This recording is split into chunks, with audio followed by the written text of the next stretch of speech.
ብዙ ሰዎችን በራሱ መንገድ እየመራ ይኖር። ያው ልደተ ቃል ዘማርያም ዘለቀ ይሄን ዓለም ወዶ የሄደው ትናንትና ከኛ ጋር ጌታን አመልካለሁ ጌታን አገለግላለሁ ሲል የነበረ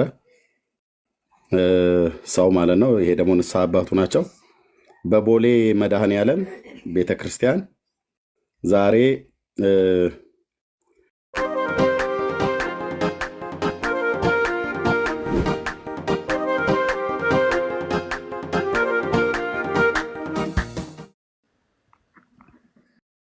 ስጢፋኖስ ኦኬ ጳጳስን ሾሞ ከሆነ ጳጳስና የክህነቱን ንገረኝ። ሐዋርያቱ እንዴት አድርገው ነበር ሾሙ? ልክ እነዚህ እነ ስጢፋኖስ ተሾሙበት ነበር ሾሙ የነበሩት ወይስ ትምህርት ይጠይቃቸው ነበር? ትምህርት ሳይሆን ልክ መንበር የሚባል ነበረ። ለምሳሌ መንበረ ማርቆስ የቅድስት ቤተክርስቲያናችን መሰረት ነው። ያ ደግሞ ግብፅ ነበረ። እኔ ስለ ኢትዮጵያ ኦርቶዶክስ ቤተክርስቲያን አይደለም የሚጠይቁ። እኔ ጠይቁ እንዴት ነው አማርኛ ይሰማል ሱራ ወይስ አውቀህ ነው? እኔ ጠይቁ በመጀመሪያ በሁለት ከፍለን ነው እያወራን ያለ ነው። ከዚህ በላይ ያለው ከሐዋርያቱ እስከ ኤፍሬም ድረስ ያለው የክህነትና የድቁና የጵጵስና አሿሿምና ከሶሪያዊ ኤፍሬም እስከ ኢትዮጵያ ኦርቶዶክስ ቤተክርስቲያን የደረሰው የክህነትና የድቁና የጵጵስና ሹመት እሱን በዘርፍ አሳየ ነው ብያልኩ። ድቁናውን እዚህ ጋር ነግረኛል። እስጢፋኖስ የተሾመበትን ምንም እውቀት አልተጠየቀም። ታዲያ ጥበብና መንፈስ ያለባቸው ነው ብሎ ያሉት ሐዋርያቱ። ኦኬ ይሄ ማለት ያለ እውቀት ነው አይደለም። እስጢፋኖስ ያለው እውቀት ግን ውዳሴ ማርያምና ነገረ ማርያም ታምረ ማርያምና ወይ ቅዳሴ ተብሎ እንደሚባለው ወይ መጽሐፈ ሰዓታት እንደሚባለው እናንተ እንደምትሾሙበት አይነት በዛ በምትሿሿሙበት ባላችሁ እውቀት አይደለም የተመሰረተው። ልልቃልቆት ክህነቱም ደግሞ በዛን ጊዜ የነበረ ነው ወይም በዛን ጊዜ የነበረው ጀስት የተሾሙት ለምግብ ነው ብለኛል አይደለ? እኔ አይደለም ደግሞ ለአገልግሎት። ስለዚህ በዛን ጊዜ ቅድስት ቤተክርስቲያን በዚህ መጽሐፍ ቅዱስ ነው ያለ። እኔ አይደለም ያልኩህ እኮ አንተ እያልከኝ ያለህ እኮ በዛ ዘመን የነበሩትን ወይም የመጀመሪያዎቹን ነው እኮ እሱ ነው። ምክንያቱም ሐዋርያው ቀብሎች ከተባለ ከእነሱ ነው መሰረቱ መቀዳት ያለበት። እነሱ እንደሚያደርጉት የኢትዮጵያ ኦርቶዶክስ ቤተክርስቲያን ካደረገ ትክክል ነው። ጴንጤዎችም ካደረጉት ትክክል ነው። ካቶሊክም ካደረገ ትክክል ነው። እነሱ እንዳላደረጉት ግን የኢትዮጵያ ኦርቶዶክስም ጴንጤዎችም ካቶሊክም የማያደርጉ ከሆነ ኤክስ ናቸው። ኤክስ አሁን የእነሱን ልክ እነሱ እንደሚያደርጉት የነበረው እስጢፋኖስና ወንጌላ ፊልጶስን ሌሎችንም ሁሉ አብረው ሲሾሙ የሾሙበት የሆነ እውቀት ጠይቀው ውዳሴ ማርያም፣ መልከ ማርያም፣ ዜማው፣ ቅዳሴ ተምረው ሰዓታት ተምረው አይደለም ዲያቆን ያደርጓቸው። የድቁና አገልግሎታቸው ማዕድን ለማገልገል ነበር። ግን ማዕድ ብቻ አይደለም፣ ማዕድ አገልጋይ ብቻ አልነበርም የነበሩት። ቃል እግዚአብሔርንም ሰብከዋል።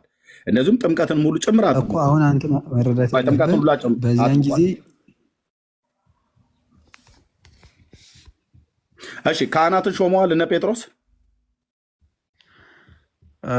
ያው የተሾሙ አሉ ካህናት። ማንን ሾመዋል ጴጥሮስ እና 12 ሐዋርያት ማንን ካህን አድርገው ሾሙ? ቄስ አድርገው ማንን የሾሙት? እዚህ ዲያቆናት ተሾመዋል። እነሱ እንትን ካሉ በኋላ ብዙ በእነሱ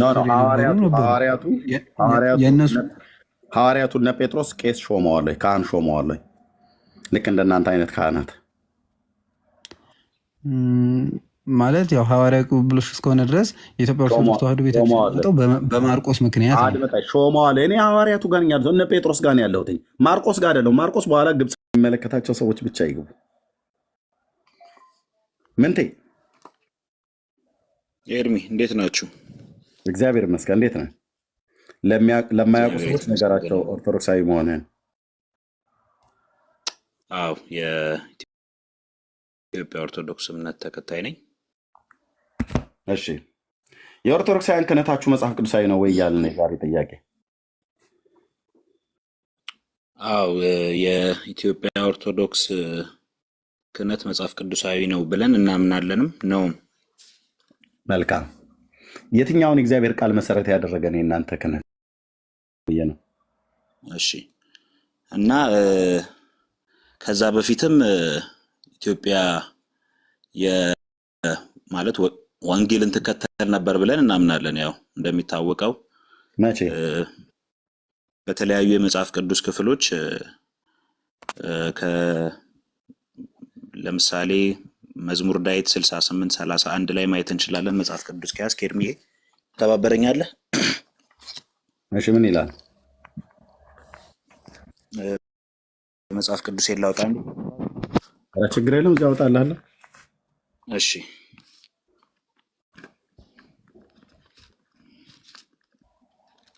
እኔ ስራዬ ስለሆነ ሰባኪነት እዚያ አወጣልሃለሁ ወደ አንተም ወደ ውስጥ የምትደበቅ መዝሙር 68 ነው ያልከኝ? መዝሙር 68 31 አንድ ልንገርህ ምናልባት ጥቅሶቹ ችግር የለም። አይ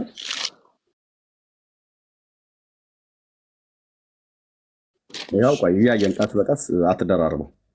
መኳንንት ከግብፅ ይወጣሉ፣ ኢትዮጵያ እጆቿን ወደ እግዚአብሔር ትዘረጋለች። ያው እንግዲህ ከዚህ ጀምሮ ኢትዮጵያ እጆቿን ወደ እግዚአብሔር ትዘረጋለች ማለት እግዚአብሔር ኢትዮጵያን ያውቃታል፣ ህዝቧን ያውቃታል ማለት ነው። ብዙ ጊዜ በዛን ጊዜ የነበረችው ኢትዮጵያ አፍሪካ ነች ምናምን የሚል ምልከታ አለ። በእርግጥ ኢትዮጵያ በዛ ጊዜ ሰፊ ልትሆን ትችላለች በድሮው መጽሐፍ ቅዱስ ትርጓሜ ላይ እንደተቀመጠው። ነገር ግን በመላው አፍሪካ እንግዲህ እንደምናየው ጥንት የሆነ አብያተ ክርስቲያን ያላት ሀገር እኛ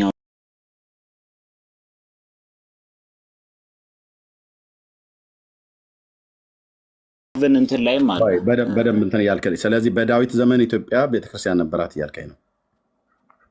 እግዚአብሔርን ታውቅ ነበረ። አዎ ህዝቦቿ እግዚአብሔርን ያውቅ ነበረ። ያው ኢትዮጵያዊ ጃንደረባ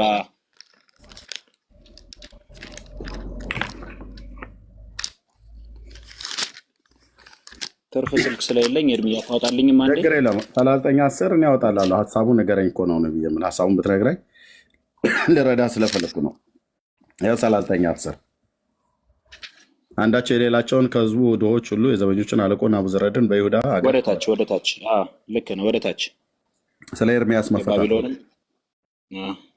ምንድን ነው የፈለግከው? ሀሳቡ ምንድን ነው? ሀሳቡን ንገረኝ እንድረዳ። ውረድ፣ ወደታች ውረድ። እሺ ወደታች ወረድኩ። ያ እስቲ የአቤሜሌክ ተስፋ ሂድ። ያው እዚህ ጋር 16 ላይ ነው መሰለኝ ስለ ኢትዮጵያዊ አቤሜሌክ እንዲህ በለው፣ የእስራኤል አምላክ የሰራዊት ጌታ እግዚአብሔር እንዲህ ይላል፣ እነሆ ለበጎነት ሳይሆን ለክፋት ቃሌን በዚች ከተማ ላይ አመጣለሁ፣ በዚያም ቀን በፊት ይፈጸማል። ይህ ማለት እንግዲህ እግዚአብሔር በተለያዩ ሰዓታቶች በተለያዩ ሰዎች ወደ ኢትዮጵያ መልእክትን ይልክ ነበረ። ያ ማለት እግዚአብሔር ኢትዮጵያን ያውቃት ነበር፣ ህዝቦቿም እግዚአብሔርን ያውቁት ነበር። ምንድነው ይሄንን ያልከው? ቆይ እንደ ድሃ ፍታት አታሯሩጠው። ምንድነው ይሄንን ያልከው? የእስራኤል አምላክ እሺ ስክሪፕቶን ዞር አድርገው። የሰራዊት ጌታ እግዚአብሔር እንዲህ ይላል፣ እነሆ ለበጎነት ሳይሆን ለክፋት ቃሌን በዚች ከተማ ላይ አመጣለሁ፣ በዚያም ቀን በፊትህ ይፈጸማል። እሺ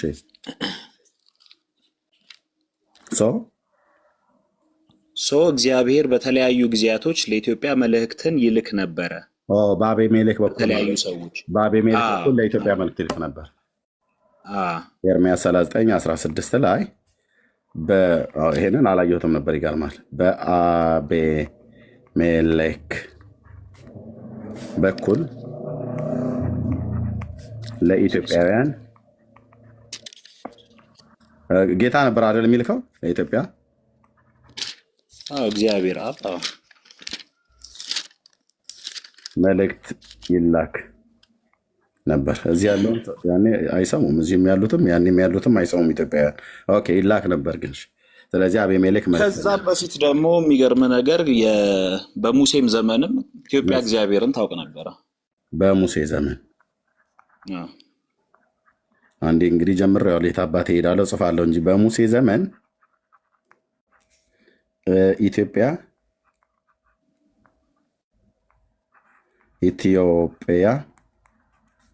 ጌታን ታውቅ ነበር ነው ያልከኝ? እግዚአብሔርን ታውቅ ነበረ። እሺ እግዚአብሔርን ታውቅ ነበር ማለት እግዚአብሔርን ታመልክ ነበር ማለት ነው። በትክክል ኦሪት ዘኍልቍ 12 ኦኬ ዘኍልቍ 12 የሙሴ ሚስት ማለት ነው። እሺ ሌላ አለ?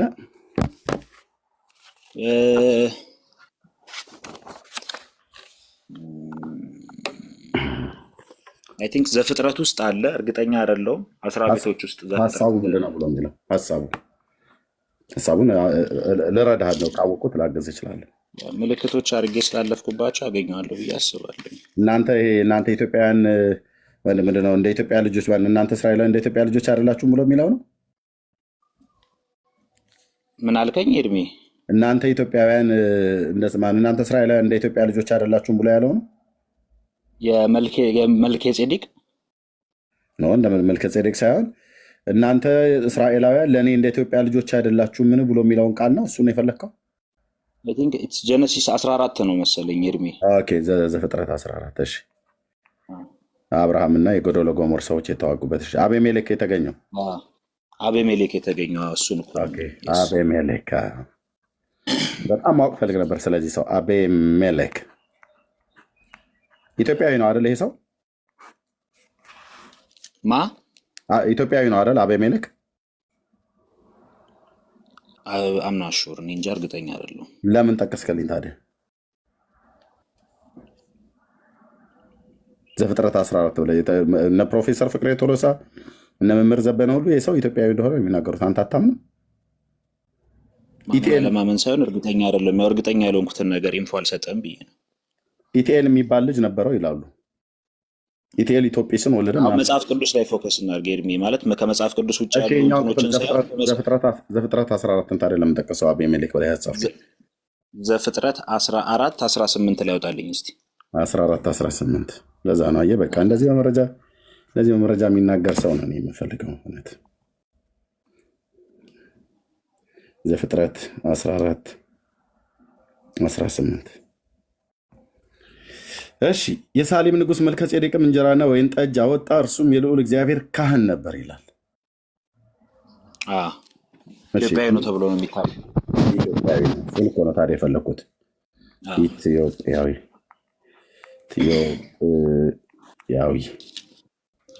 ነው ተብሎ ይታመናል በኦርቶዶክስ ማለት ነው።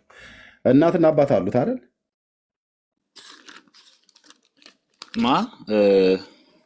መልከጼዴቅን ነው አቤሜሌክን አልኩኝ። መልከጼዴቅ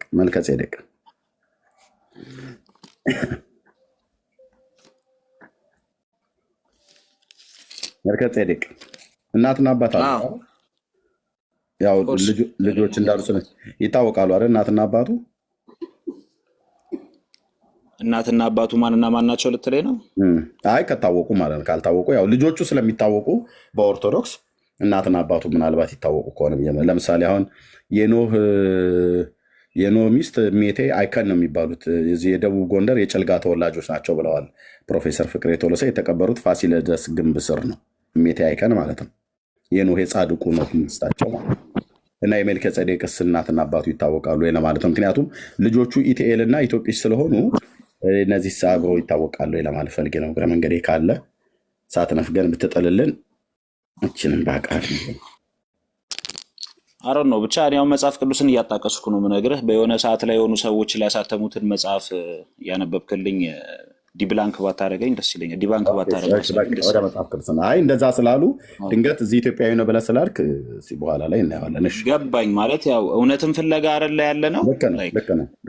ስለዚህ መጽሐፍ ቅዱስ ላይ መሰረት አድርገን ብንነጋገር ብዬ ነው እድሜ። እሺ ሌላስ ምንድነው የምንጽፈው?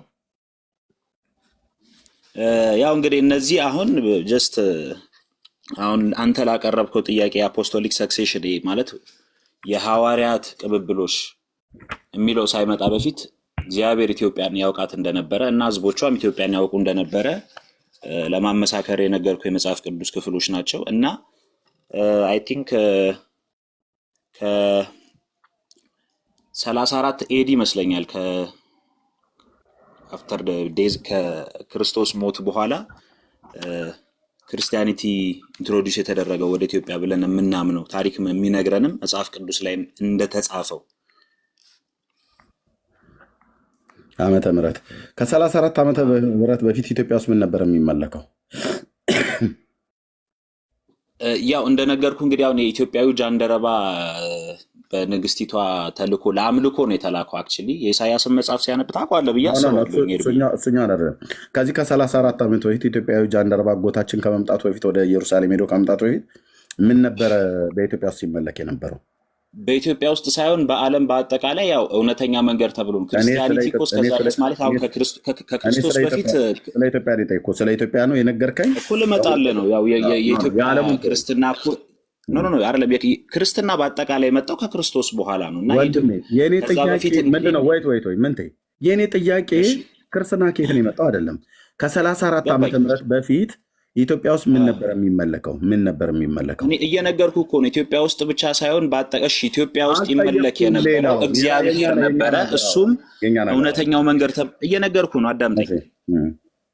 እውነተኛ መንገድ ተብሎ ነበር የሚታመነው። የእውነት መንገድ ተብሎ እውነተኛ አምላክ ነበረ ተብሎ የሚታመነው። የእስራኤል አምላክን ነበር የምታመልከው። ኦኬ፣ የእስራኤል አምላክ የእስራኤል አምላክን ነበር የሚያመልኩት። ኦኬ፣ ይሄ ከሙሴ ዘመን ጀምሮ ነው ወይስ ከሙሴም ዘመን በፊት ነበር የእስራኤልን አምላክ ሲያመልኩ የነበሩት? ያው ከመጀመሪያው ጀምሮ እንግዲህ ኢትዮጵያ ስለ እንዴት ነው አሁን ኢትዮጵያን ስል ማለት እንዴት ነው ወንጌል ወደዚህ ምድር መጥቷል ነው ማለት? ከሙሴ ኖ አልጠይኩም። ከሙሴ ዘመን በፊትም ያመልኩት ነበር ወይስ ከሙሴ ዘመን ጀምሮ? እዚህ ጋር በሙሴ ዘመን ኢትዮጵያዊ ጌታን ታውቅ ነበር ብለሃል ማለት ታመልክ ነበር ወይ ስለ አዋልከኝ ዘኍልቍ መጽሐፍ ምዕራፍ 12 ጠቀስክልኝ። እኔ ጥያቄ ከሙሴ በፊት ኢትዮጵያ እግዚአብሔርን ታመልክ ነበር ወይስ ማምለክ የጀመረችው ከዚህ ከሙሴ ዘመን ጀምሮ ነው? እሱ ከኔ እውቀት ውጭ ነው እንጃ ኤርሚ፣ እሱን ሹር ሆኜ መናገር አልችልም፣ ግን መምጣት እችላለሁ በሌላ ጊዜ። ይሄኛው ግን በአንተ እውቀት ነው ያለው። ስለዚህ ከሙሴ ዘመን ጀምረን እንበል። በእኔ እውቀት መሆን አለመሆን ሳይሆን ስለ የማውቀው ድረስ አይደለም የማወራው፣ የማላውቀው ልክ ነው። ስለዚህ ከሙሴ ዘመን ጀምሮ ኢትዮጵያ ታመልክ ነበር አይደል? እግዚአብሔርን ታውቅ ነበረ እኮ። እግዚአብሔርን ታውቅ ነበር ማለት እግዚአብሔርን ታመልክ ነበር ብለኸኛል ቀደም። ታመልክ ነበረ ኦፍኮርስ ነው። እሺ፣ ምን ነበረ የምታመልከው ከሙሴ ዘመን ጀምሮ ማለት ነው? እስራኤል ገና ወደ ግብፅ ምድር ወደ ከነአን ምድር አልገቡም። ለአምልኮ ምን ነበር የሚያቀርቡት ኢትዮጵያውያን በዚያን ዘመን ለእግዚአብሔር? በኢትዮጵያ ውስጥ ኢትዮጵያውያን ለእግዚአብሔር በኢትዮጵያ ውስጥ ኢትዮጵያውያን በኢትዮጵያ አገር ውስጥ ለእግዚአብሔር ምን መስዋዕት ያቀርቡ ነበር ከሙሴ ዘመን ጀምሮ? ኦልሬዲ መጀመሪያ በሙሴ ሕግጋት ይፈጸሙ የሚገቡትን ነገሮች ትፈጽም ነበር እንደማለት እኮ ነው። እነዚህን ነገሮች ለመረዳት አሁን እነዚህ መጽሐፍ ቅዱስ ላይ ኢትዮጵያ የሚለው ስም የተጻፈው በዛ ወቅት ነው። ኦፍኮርስ ሙሴ ደግሞ በኢትዮጵያ ምድርም ላይ የሆነ ሰዓት ላይ መጥቶ እንደነበረ መጽሐፍ ቅዱስ ይገልጻል። ጥያቄን አላገኘውም ማለት ነው። ምን መስዋዕትን ታቀርብ ነበረ እኮ ማለት እያወክ ነው? ጥያቄን ለማደናገር ነው ወይስ እያወክ ነው እየቀለድክ ያለው? ይሄ ከሙሴ ዘመን ጀምሮ ያለው የኦሪት ስርዓት ነው አይደል? ትክክል። እሺ፣ በኦሪት ውስጥ ኢትዮጵያውያን በኢትዮጵያ ውስጥ ይሰዉ ነበር ነው ያልከኝ? ምን ይሉ ነበር? ኢትዮጵያውያን በኢትዮጵያ ውስጥ ለጌታ ይሰዉ ነበር ነው ያልከኝ? ይሰዉ ነበረ? አዎ፣ ያመልኩ ነበር ማለት መስዋዕት ያቀርቡ ነበር እያልከኝ ነው? በቃ ኢትዮጵያውያን በኢትዮጵያ ውስጥ ኢትዮጵያውያን ህዝቡ በኢትዮጵያ ውስጥ በሀገራችን ለእግዚአብሔር ያቀርቡት የነበረው መስዋዕት ምን ነበረ?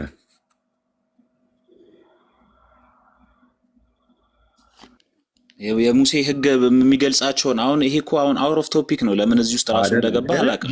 በሙሴ ዘመን ብለኛው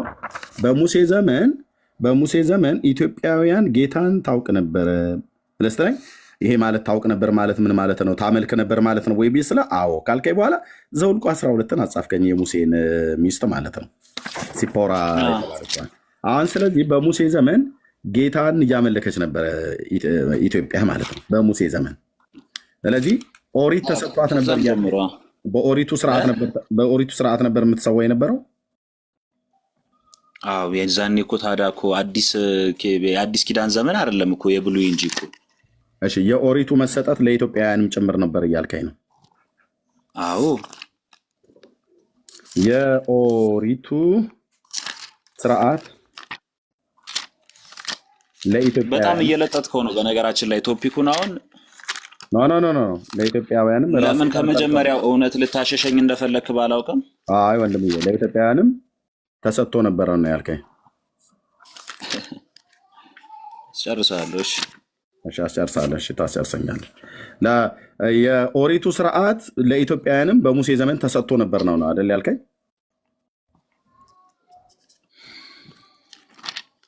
የሰማው ነው ነበር አይደል ያልከኝ? ይሄን ነው ያልከኝ የጻፍኩትን። ከየት ነው ያመጣው? የቱ ጋር ነው የተሰጠው? ምዕራፍ ስንት? የትኛው መጽሐፍ ላይ ቁጥር ስንት? የኦሪቱ ስርዓት ለኢትዮጵያውያን የተሰጠበትን ቦታ መጽሐፉን፣ ምዕራፉን፣ ቁጥሩን። ሙሴ በኢትዮጵያ አልነበረም? ነበረ። ይሄ መልስልኛል። ምዕራፉን፣ ቁጥሩን። ጥያቄን በጥያቄ ልመልስልህ ወንድምዬ፣ ምዕራፉን፣ ቁጥሩን። ዘኍልቍ 12ን አንብበው። ዘኍልቍ 12 ሲፖራ የተባለች ሚስት ምድያም ካህን የሆነ የእሱን ልጅ አገባ ነው ብሎ የሚለው መስዋዕት የለም እዛ ጋር። ሙሴ ሙሴ ማን ነው? ሙሴ እኮ የእግዚአብሔርን ቃል ኪዳን የተቀበለ ሰው ነው አይደለ? ጻድቅ ሰው ነበር። ሙሴ ማለት ነብዩ መሐመድ ነው እንድልህ ነው። ነገሬ እንዳታበላሽ ወንድምዬ። የኔ ጥያቄ የኦሪቱ ስርዓት እንዳይጀምር ኧረ በስነ ስርዓት እናውራ እኮ። ታዲያ የኦሪቱ ስርዓት ለኢትዮጵያውያን ተሰጥቶ ነበር ብለህ ስትለኝ የመጽሐፍ ቅዱሱን ክፍል ጥቅስ ስጠኝ ነው ያልኩት። የተሰጠበትን ክፍል ምዕራፍና ቁጥር ስጠኝ ነው ያልኩት እንጂ ሙሴ ማን ነው ምናምን ነገር ብሎ የሚል አይደለም ጥያቄ። ሙሴ ማን አገባ ምናምን ብሎ የሚል አይደለም ጥያቄ። የት ኖረ የሚል አይደለም ጥያቄ። የኦሪቱ ስርዓት ለኢትዮጵያውያን ተሰጥቶ ነበር ብለህ ስላልከኝ የትኛው መጽሐፍ ምዕራፍ ስንት ቁጥር ስንት ላይ ነው የተጻፈው ነው ያልኩት። ብሉይ ወይ አዲስ? የኦሪት ስርዓት እኮ እየመለስኩልህ እኮ ነው። አንተ አሁን እኮ መቀበል ስላልፈለግህ ነው ኤርሚ። የኦሪት ስርዓት ለሙሴ አልተሰጠም። እኔ ለኢትዮጵያውያን ነው ያልኩህ። ለኢትዮጵያ የኦሪት ታዲያ ማለት የኦሪት ስርዓት ለሙሴ ከተሰጠና ሙሴ ወደ ኢትዮጵያ ምድር ከመጣ ሙሴ ኢትዮጵያዊ ነው። ሙሴ ኢትዮጵያዊ አይደለም። ኢትዮጵያዊ ግን ስርዓቱ ተሰጥቶታል አይደለ? አድምጠኝ። ለሙሴ የኦሪት ስርዓት አልተሰጠውም አይደለም የጠየቅኩህ። የኔ ጥያቄ ለሙሴ አድምጠኝ። የኦሪቱ ስርዓት ለኢትዮጵያውያን ተሰጥቶ ነበር ብለህ አጽፈኸኛል። ለኢትዮጵያውያን ለሙሴ ነው የተሰጠው። ነገር አጠምዘዝ። ይኸውልህ ኤርሚያስ አንድ ነገር ልንገርህ። ለአንተ የሆነ ነገር ተሰጠህ፣ አንተ በእኔ ቤት መጣህ ማለት ያ የተሰጠህን ነገር ለእኔ ታስተላልፋለህ። ሚዩት አድርጌሃለሁ ወንድምዬ። ነገሩን አታቆርፍደው። ራስን የገባህበት የማትወጣበት አዘቅት ውስጥ ማለት ነው። ከገባህ መረጃውን አምጣ። ኦኬ። እዚያ ጽፈኝ ስታበቃ ለሙሴ አላልኩም ብለህ አትበለኝ። ሙሴ ኢትዮጵያዊ ነው አይደለም ብለህ አትበለኝ። ኦኬ። ሙሴ እስራኤላዊ ነው። የኦሪቱ ስርዓት ለኢትዮጵያውያን ተሰጥቶ ነበር ብለኛል። ምክንያቱም በኦሪቱ ስርዓት ኢትዮጵያውያን በኢትዮጵያ ውስጥ ምንና ምን መስዋዕት ይሰዉ ነበር ብዬ ስልህ ይሰዉ ነበረ። ምክንያቱም የኦሪቱ ስርዓት ለኢትዮጵያውያን ተሰጥቶ ስለነበረ ብለኛል። ይሄ የኦሪቱ ስርዓት ለኢትዮጵያውያን የተሰጠበትን የመጽሐፍ ቅዱስ ክፍል ስጠኝ።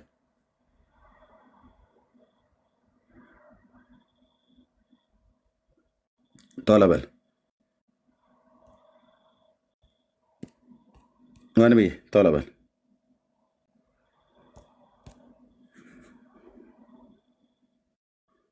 ምንቴ ማይክህ ፍሪ ነው። ማይክህ ሚዩት ነው። ሚዩት ስላደረኩ ማለት ነው። የጠየኩን ጥያቄ ቅድም እንነጋገርበት እንደነበረው ፈሩን ጠብቀን እናውራ። አንተም በኋላ ስጠይቀኝ በጠየቀኝ ጥያቄ መሰረት ነው የምፈስልህ። ለጥያቄ የሚመጥን መልስ ነው የምሰጥህ። እኔም አሁን ለምጠይቀህ ጥያቄ የሚመጥን መልስ ስጠኝ። ቅድም እንደጀመርነው ማለት ነው። ጠይቅ፣ ልመልስልህ። እሺ። ስለዚህ የኦሪቱ ስርዓት ለኢትዮጵያውያን ተሰጥቶ ነበር ብለኸኛል አይደል? በሙሴ በኩል እስቲ በመሀል ላይ በሙሴ በኩል ስለዚህ በሙሴ በኩል የኦሪቱ ስርዓት ለኢትዮጵያውያን የተሰጠበትን የመጽሐፍ ቅዱስ ክፍል ስጠኝ። በሙሴ በኩል ለኢትዮጵያውያን የኦሪቱ ስርዓት ተሰጥቶ ነበር ብለህ ስላልከኝ ይህኛውን ክፍል ስጠኝ።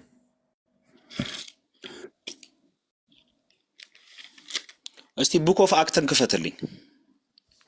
ምዕራፍ ስንት? 8 ቁጥር ከ35 ጀምሮ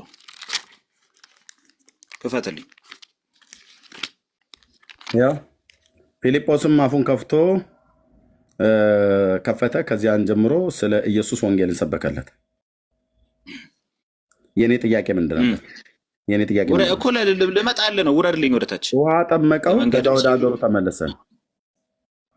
ውሃ ጠመቀው፣ ወደ ሀገሩ ተመለሰ። የነቢዩ ኢሳያስን መጽሐፍ ደረሱ። ጃንደረባው አጠመቀው። እሱን አይደለም የነቢዩ ኢሳያስን መጽሐፍት ያነብ ነበረ። እዛ ወንጌላዊው ቀረበው። መንፈስ ወደ ሰረገላ ቅረብ አለው። ቀረበ። የሚያነበውን ታስተውለዋለህ ብሎ ጠይቀው፣ የሚመራኝ ሳይኖር አለው። ከዛ ጊዜ ጀምሮ አድምጠኝ፣ ኢትዮጵያዊ ነው እኮ። አንዴ እኮ ልመጣልህ እኮ ነው ኤርሚ፣ ጊዜ ስጠኝ። አንድ ደቂቃ ስጠኝ። በፊልጶስ እና በሙሴ ዘመን ያለው ርቀትን ታውቀዋለህ? በጣም ብዙ ርቀት ነው ያለው። እና ታዲያ ይሄ ሰውዬ አዳምጠኝ እኮ አስጨርሰኛ ወንድምዬ 1480 ዓመት ዘለመተ ስለ ፊልጶስ አታውራኝ። ሙሴ የነበረበት ዘመን ሙሴ ከነበረበት ከ1480 ዓመት በኋላ ነው ፊልጶስ የነበረው። ከ1480 ዘመን በፊት ያ ሰውዬ ወደ ኢየሩሳሌም ምን ሊያደርግ ሄደ? አድመጣኝ። ከዚያ በፊት አይደለም ወንድሜ እማታውቀውስ ገብታ አታውራ። ካወራህ ግን ልብ ብለህ ስማኝ። ሙሴ የነበረው 1480 ፊልጶስ ከነበረበት ወይ ጌታ ከነበረበት ከ1480 ዓመት በፊት ነበር ሙሴ ነበር። አልካድኩም። ካልካድክ እኔ ነኝ። እኔ እኮ እየረዳሁ ነው ልነግርህ ማለት ነው።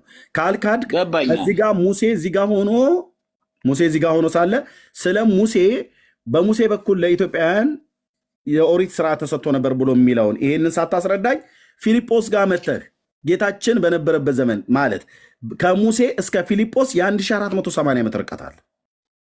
ስለዚህ እዚህ ጋር ያለውን ሰውዬ እስራኤልን ያመልኩ በሙሴ ዘመን እግዚአብሔርን እስራኤላን ያመልኩ እንደነበረ የሚናገር ክፍል የለውም።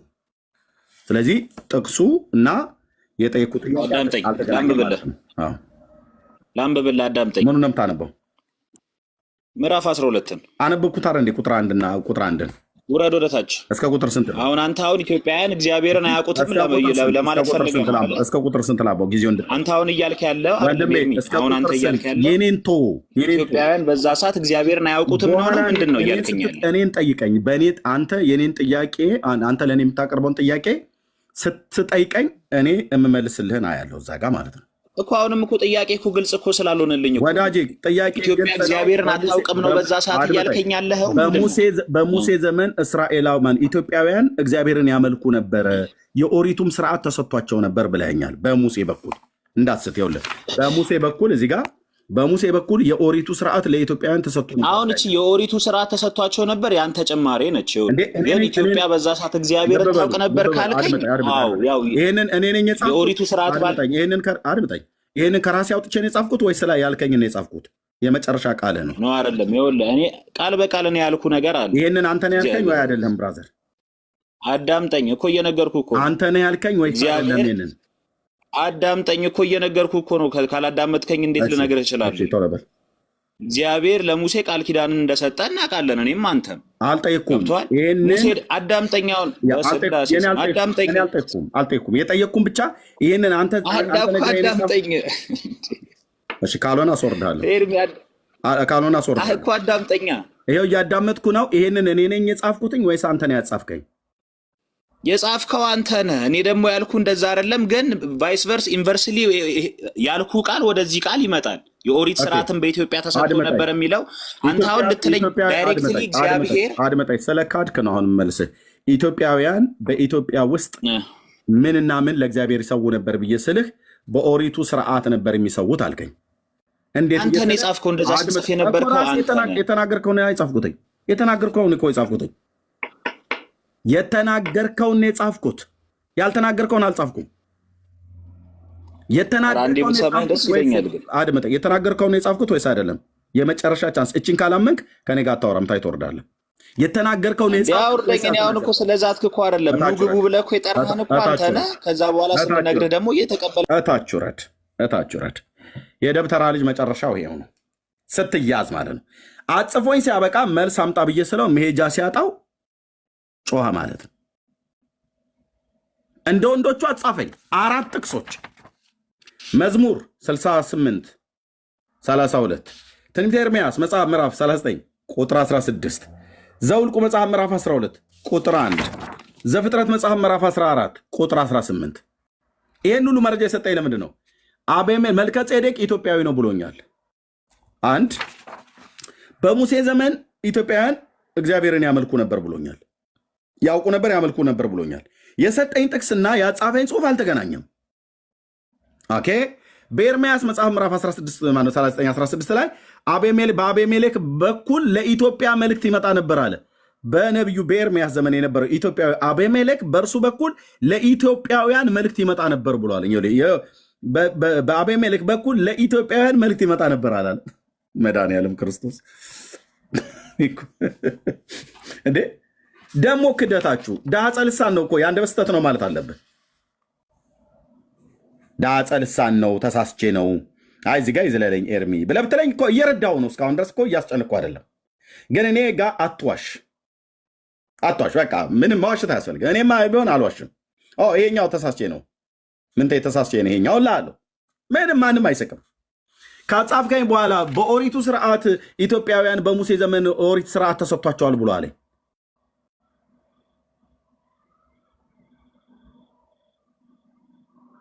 ሰኔ ጎልጎታ አንብቦ መጥቶ ማለት ነው። በሙሴ ዘመን ተሰጥቷቸው ነበር ለኢትዮጵያውያን። እውነት ነው፣ ተሰጥቷቸው ነበር። ኤርሚ ርዕሱን ግን ሳያየው አሁን የገባ ከሆነ ርዕሱን ይኸው መነሻው አይቻለሁ። ሀሳቡን ስከታተል ቆይቻለሁ። ከጥያቄው ላይ መልስ ለመስጠት ልጁ ሲወርድ ወይ ከአቅሙ በላይ ሆኖበታል ወይ ሀሳቡ አልገባውም ብዬ ነው የገባሁት። ችግር የለው። በሙሴ ዘመን ለኢትዮጵያውያን የኦሪት ስርዓት ለኢትዮጵያውያን ተሰጥቶ ነበር በሙሴ ዘመን። እሺ፣ በሙሴ ዘመን ልብ በሉ ወንድሞች፣ ሀሳብ እንዳይቀየር አዎ ብሎኛል። አዎ ብቻ ምትላት ነው። ኦኬ፣ ምዕራፍ ስንት ቁጥር ስንት ላይ በሙሴ በኩል ለኢትዮጵያውያን ምዕራፍ ስንት? የትኛው መጽሐፍት ላይ ምዕራፍ ስንት ቁጥር ስንት ላይ? ምዕራፍ ቁጥር ምናምን ሳይሆን የምገልጽልህ ሎጂክ ልስጥህ እሱ ላይ። በቃ የለም ማለት ነው። አለፍ ነው። አዎ ብለው ያለው ነው። በአጭር ቃል ደፋ ነው ማለት ነው። ሎጂክ ሙሴ በኦሪት ሕግ ተቀብሏል። ሙሴ በኦሪት ሕግ ተቀብሏል። ኢትዮጵያዊቱን አጥቷል። ከዛ የኢትዮጵያዊ ጃንደረባ ደግሞ ወዳጄ ተጠምቋል። ስለዚህ ኢትዮጵያን እግዚአብሔር ያውቃት ነበር። ጉሮሮህ ላይ ቆምኩብህ። ስርዓት ከሌለህ ሙሴ እንትን ተቀብሎ ነበር። ከዛ ደግሞ እንትናን አገባት እና እንትን አለ። ከዛ ደግሞ እንደዚህ ብሎ እንደዚህ አይደረግም። እሺ ወንድምዬ፣ እንደዚህ አይደረግም። አዎ ብለህ ያልካትን እዚሁ ካጓ ጠፋውብህ፣ ሞነጫጨርኩብህ። ካፍህ የወጣው ቃል በ1800 ሰው ፊት ተዋረድክ ማለት ነው። ምክንያቱስ የእግዚአብሔርን ቃል ትተህ ሎጂክ ልትነግረኝ ሎጂክ ልታወራኝ። ማን ነው ሎጂክ አውራል? የእግዚአብሔርን ቃል አውራ። በሎጂክ ነው እንደ ኢትዮጵያውያን ሲያመልኩ የነበሩት። እንሲ ጋር አይን ትቻታለሁ ቸኩዬ። በሎጂክ ነበር እንደ ኢትዮጵያውያን ሲያመልኩ የነበሩት። ማን ወንድምዬ? እንትን ምን ተፍረት የላችሁም እንዴ? ምነው እያወራችሁ ያላችሁት? ምንም እኮ አያስገድድህም። ሙሴ በሎጂክ አስረዷቸው ለጴንጤዎቹ ብሎ ነገራችሁ። ያለ አንብቡ። ምን መጽሐፍ ቅዱስን የተረት መጽሐፍ እያነበባችሁ እየመጣችሁ አንድ ስትያዙ እንዴ ኤርሚ የሰጠውም እኮ አራቱም እኮ ጥቅሶች እኮ መጽሐፍ ቅዱሳዊ ናቸው። ስለምን ተረት ነው የምታወራው? ስለምን ሰኔ ጎልጎታ ነው የምታወራው? አብራራው። ታዲያ እንዴ ነገርኩህ እኮ አንተ። ለምሳሌ እስቲ እንግዲህ ነገር በምሳሌ ይገባል አይደለ? ክርስቶስ በምሳሌ ሲያስተምር ነበር። እሺ ሚዩት አድርጌያለሁ። አብራራው። እኔ ዘፍጥረት 14 ዝም በል። ኦኬ አድመጠኝ። ዘፍጥረት 14:18ን ጠቅሰልኛል። ኦኬ ዘውልቆ 12 1ን ጠቅሰልኛል። ኤርምያስ 39:16ን ጠቅሰልኛል። መዝሙር 68:31ን ጠቅሰልኛል። ከጠቀስክልኝ አብራራልኝ ብዬ ስልክ ማብራራው እኮ አንተ ስታደምጥ ነው። አድምጠኝ ምንቴ ፕሊስ። እሺ የኦሪቱ ስርዓት ለኢትዮጵያውያን በሙሴ በኩል ተሰጥቶ ነበር ብለኸኛል አላልከኝም? ይሄን ካላመንክ ከኔ ጋር ብዬሃለሁ ብለኸኛል። ቴንኪው አመሰግናለሁ። በሙሴ በኩል ይኸው ጽፌዋለሁ ብለኛል። ቅድም ግን አላልኩም። አንተን የጻፍከው አልከኝ አይደለም። መጨረሻ ላይ ነው ለኢትዮጵያውያን ቀጥታ ስትለኝ በሙሴ በኩል ነው ስልህ ከላይ ጻፍካት። ኦኬ ብለኸኛል። ከላይ ጻፍካት። ቴንኪው ብለኸኛል። በሙሴ በኩል እኮ የሚለው ነው ሙሴ ጽፌልሃለሁ። በሙሴ በኩል ተሰጥቶ ነበር። በሙሴ በኩል ለኢትዮጵያውያን የኦሪት ስርዓት የተሰጣቸው ምዕራፍ ስንት ቁጥር ስንት? የትኛው መጽሐፍ ላይ? ኦሪት ዘሁልቁ እኮ አልኩ አይደለ? ዘሁልቁ ስንት? 12 1 ያው ላብራራለህ፣ ታዳምጠኛለህ? አንዴ ግን ማለት የምፈልገው ነገር ነበረ ኤርሚ። ብሎ ነገር የለም። የእግዚአብሔር ቃል ላይ ነው የምታወራው። ምንም ብታወራው ኖ አይገባኝ እኮ። እሺ አነባዋለሁ። እሱን አይደለም ታችላሉት። አንደኛ አይደለም አንዴ ታችላለህ ነው ለሁላችንም፣ ለኦርቶዶክሶችም ለፕሮቴስታንቱም እምነት ተከታይ። በእኛስ ደግሞ የተናገረ አይደለምን አሉ። እግዚአብሔርም ሰማ። ማንን? አታስሩጠው። እግዚአብሔርም ሰማ። ሙሴም በምድር ላይ ካሉት ሰዎች ሁሉ ይልቅ እጅግ ትሁት ሰው ነበረ። እግዚአብሔርም ወዲያው ሙሴንና አሮንን ማርያምንም ሶስታችሁ ወደ መገኛችሁ ድንኳን ውጡ ብሎ ተናገረ። ሶስቱም ወጡ። ሙሴ እስራኤላዊ ነው። እነዚህ ሰዎች ግን ኢትዮጵያውያን ናቸው። አብሮት ያሉት ሰዎች አይደለ ኤርሚዬ? ሙሴና አሮን ማነው? አሮንና ማርያም። ሙሴ እስራኤላዊ ነው፣ አሮንና ማርያም ኢትዮጵያውያን ናቸው አይደል? አይደለም ሙሴ ነው፣ እንደዛ አይደለም። ሙሴም ኢትዮጵያዊቱን ሴት አግብቷልና ባገባት በኢትዮጵያዊቱ ሴት ምክንያት ማርያምና አሮን አሙት። ማርያምና አሮንማ ያሙት ናቸው እኮ እነሱ ምን ኢትዮጵያዊ ሴትን ስላገባ ከማን ኧረ ኤርሚ እንትና የሆነ ትዊስት ለማድረግ እንትና ትበል አላርኩም። ማናቸው ኢትዮጵያውያን ናቸው ብለህ ያልከኝ ነው? ኖ ሚስቱ ነች ኢትዮጵያዊ። ያሙትማ አሮንና ማርያም ኢትዮጵያዊት ሴትን ስላገባ ነው። እንዴት ያው ጥቁርን ያገባል ነው ኢነሴንስ። ኦኬ ሚስቱ ብቻ ነች ኢትዮጵያዊ አይደለ? እሺ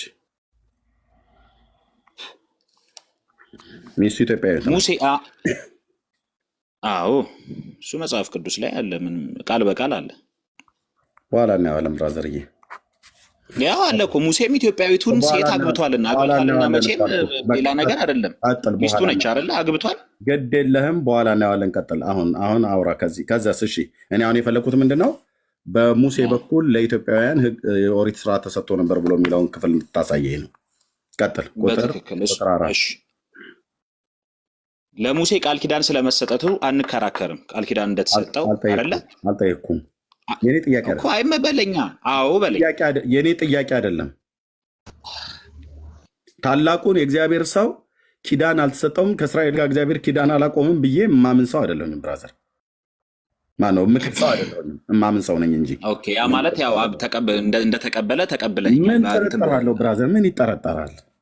በጣም ጥሩ። ስለዚህ የሙሴ እንግዲህ ሙሴ ኢትዮጵያዊትን ሴትን አግብቶ የተቀበለውን ቃል ኪዳን እንግዲህ ለእስራኤላውያን ከመንገሩ በፊት እውነታውን ለሚስቱ መንገር አይቀድምም ማለት ሚስቱ ኢትዮጵያዊ ነች። አሁን በጣም ኢዚ ዌይ የሆነ እንትን እኮ ነው። አሁን የሆነ አንድ ነገር የሆነ እንዴት ነው ወርድ ባይ ወርድ እዛ ላይ የሆነ እንዴት ነው እንደዛች ተብሎ ዲስክራይብ የኦሪቱ ስርዓት በሙሴ በኩል ለኢትዮጵያውያን ያልከው ለሚስቱ አላልከኝም። ለኢትዮጵያውያን ተሰጥቶ ነበር። ከዚህ አንተ የተቀበልከውን ስርዓት መጀመሪያ ላይ ሚስት ላይ ተግባራዊ ሳታደርግ እንዴት ለእስራኤላውያን እንዴት ትነግራለህ? ምን እንደማመጥ ሙሴ ኢትዮጵያዊቱን አገባ ሚስቱ። ኦኬ ሚስቱ ኢትዮጵያውያን ናች ብሎ የሚለው ገና ትልቅ ጥያቄ ኮስችን አለኝ። በታሪክ በዕብራይስጡ በኋላ ስለማፈርስብህ ማለት ነው። መጽሐፍ እናት ቋንቋ በተጻፈው ዕብራይስጡ በተጻፈበት ላይ ኢትዮጵያዊት ናት ብሎ የሚለው ኩዌስችን ስላለ ማለት ነው። እሱም በኋላ እናወራለን። አሁን ግን ለጊዜው ኢትዮጵያዊነትን አገባ ብሎ ይላል ዘኍልቍ መጽሐፍ ምዕራፍ 12 ቁጥር 1 ላይ። ኦኬ እኔ አሁን የጠየኩት በሙሴ በኩል የኦሪት ስርዓት ለኢትዮጵያውያን ተሰጥቶ ኢትዮጵያውያን ጌታን ያመልኩ ነበር ብለኛል አይደል? ቅድም እግዚአብሔርን እሱኛውን ጥቅስ ስጠኝ ነው ያልኩ። አሁን ያነበብክልኝ ጥቅስ ሙሴ ኢትዮጵያዊቱን አገባ ብሎ የሚል እንጂ የኦሪቱ ስርዓት ተሰጥቷቸው ኢትዮጵያውያን ያመልኩ ነበር ብሎ የሚል የለም። በምሳሌ ላስረዳ። አይ የለም እኔ ምሳሌ መቼ ነገር አልገባ ብሎ አለኝ። አልገባ ብሎ ሲለኝ ነው ክርስቶስ በምሳሌ ያስተምር ነበር አይደለ? ክርስቶስ እኮ የዘርን አንተ ክርስቶስ ነህ እንዴ? ታዲያ አንተ ክርስቶስ ነህ እንዴ? እኔ አልገባ ብሎ ስላላቸው እሱ በምሳሌ ያስተማራቸው አልገባ ብሎ ስላላቸው ነው። እኔ አልገባ ብሎ ካለኝ አንተም አልገባ አለ እኮ ለዛ እኮ ነው በምሳሌ ላስረዳ ወይ እኮ የምልህ እኮ አንተ ሊገባ ስላልቻለ እኮ ነው። ጊዜን አትፍጅብኝ ብራዘር። እኔ ነገሩ እንለፈው፣ ወደ ፖይንታችን እንሂድ። በቃ እንለፈው። ለምን እናልፈዋለን? እንዲያል ካልረዳ አልካ ማለት ቢሆን እንዴት ነው? የታለና ኢትዮጵያውያን በሙሴ በኩል ኦሪቱን ተቀብለውት ጌታን ያመልኩ ነበር ብሎ የሚለው ዘኍልቍ መጽሐፍ ምዕራፍ 12 ቁጥር 1 የጠቀስክልኝ ጥቅስ የታለ የሚያወራው? የታለ ይሄ ቁጥር የሚያወራው? የታለ? ይኸው ወንድሞቼ ናቶች፣ ቁጥር የሚያወራው የሙሴ ሚስት ኢትዮጵያዊ እንደነበረች በሚስቱ በኩል አድመጣኝ። ሚስቱ ኢትዮጵያዊ መሆኗን ነው እንጂ የሚናገረው ኢትዮጵያውያን እግዚአብሔርን ያመልኩ ነበር ብሎ የሚል የታለ? ወፍ የለም እኮ። ልመጣልህ እኮ ነው እሱ ላይ እኮ ልመጣልህ። በምሳሌ በብርሌ አትበለኝ። ና የታለ? የቱ ጋር ነው ኢትዮጵያውያን ያመልኩት የነበረው? ብርሌ እኮ ና በምሳሌ በብርሌ አትበለኝ። የታለ? በቃ ሊገባ ስላልቻለ እንለፈው፣ ወደ ፖይንታችን እንሂድ። 2000 ሰው እኔ ባይገባኝ 2000 ሰው እዚህ ይገባዋል፣ ሌላው ይገባዋል። የታለ? ኢትዮጵያውያን ልብ በልና ስማኝ። አይሆፕ 2000 ሰው ይረዱኛል። አሚን ማለት በጣም ቀላል ነገር ነው። እኔ ያልተረዳው 2000 ሰው አይረዳም ብራዘር። ጠያቂውና አብሮ የሚሞግትህን ሰው አንተ የራስህ ማይንድ ሴት አለ፣ ሌላው የሚረዳበት ደግሞ እንትና አእምሮ አለው። 2000 ሰው አንተ ቤት ገባ ማለት 2000 ሰው ያንተ ጭንቅላት ነው ማለት አይደል? ስለዚህ ምንድነው እያለ ነው ወንድሞች እናቶች፣ ባጭሩ ይሄ የለም ተው ግድ የለም ጥቅስ ነው። እሺ እንቀጥል፣ ወደ ነጥባችን እንቀጥላለን። ወደ ዋናው ወደ ጥያቄው እንቀጥል፣ ወደ አፖስቶሊክ ሰክሴሽን። ይሄ 4 አለ፣ 4ቱም ማብራራት ግዴታ ነው። 3 ይቀርሃል። ኢትዮጵያዊ አቤሜሌክ ዘፍጥረት 14 ዘፍጥረት 14:18 ዘፍጥረት 14:18 ከ40 ጊዜ በላይ በነገራችን ላይ መጽሐፍ ቅዱስ ላይ ከ40 ጊዜ በላይ ኢትዮጵያ ስም ጊዮን ወንዝን ከሚያጠጧት ማነው ገነትን ወንዝ ከሚያጠጧት ጀምሮ ኢትዮጵያ ስም ተገልጿል። ይሄ ጉራ ነው ምድራችንን የገደለው። አሁን እና ብራዘር ተወሱና አንድ የመጽሐፍ መባረክ እኮ ጉራ እኮ አይደለም እኮ መባረክንማ አሜን ማለት ነው። ታቶ አልኩ ብራዘር። አሁን እኔም ኢትዮጵያዊ ነኝ፣ ግን አሁን ብጠይቅህ አንድ ብጠይቅህ ሁለት አትመልስም ብራዘር። ተወሱን ኦኬ። ዘፍጥረት 14:18 የሳሌም ንጉሥ መልከ ጼዴቅ እንጀራና የወይን ጠጅ አወጣ ይላል፣ እርሱም የልዑል እግዚአብሔር ካህን ነበረ ይላል። ያጻፍከኝ ዘፍጥረት 14:18 ነው። መልከ ጼዴቅ ይሄን እንለፈው ወይ ስልኬ ላይ ያሉትን መጽሐፍቶች እንትን ማለት አለብኝ? የለም ብራዘር፣ ለምን እንደምናልፈው ለምን አጻፍከኝ? ለምን አጻልፍከኝ ማለት እውቀቱ የለም። ስለዚህ ስለ የመልከ ጼዴቅን ታሪክ ለማውጣት እኮ አልኩ ነገርኩ እኮ። አሁን ድጋሚ መጽሐፍ ማውጣት አለብኝ። መጽሐፉ ደግሞ ስልኬ ላይ ነው ያለው፣ ፒዲኤፍ ነው ያለኝ። ከወጣው ደግሞ ማን የጻፈው? መጽሐፉን አታውጣውም። ኢትዮጵያዊ ነው ብለኸኛል መልከ ጼዴቅ። እሺ ጠብቀኝ፣ አንዴ ጠብቀኝ። እሺ ታብና ኮፒ ሊንክ ሼር አድርጉት ወገኖች፣ ጸጋ ይብዛላችሁ። ኦርቶዶክስ፣ የኢትዮጵያ ኦርቶዶክስ ወጣቱን ዝም ብላ ነው ቁጭ አደረገችው። ዝም ብላ ታቦት ሲወጣ ምንጣፍ አንጥፍ ትለዋለች። ታቦት በማይወጣበት ሰዓት ላይ ጫት ይቅማል።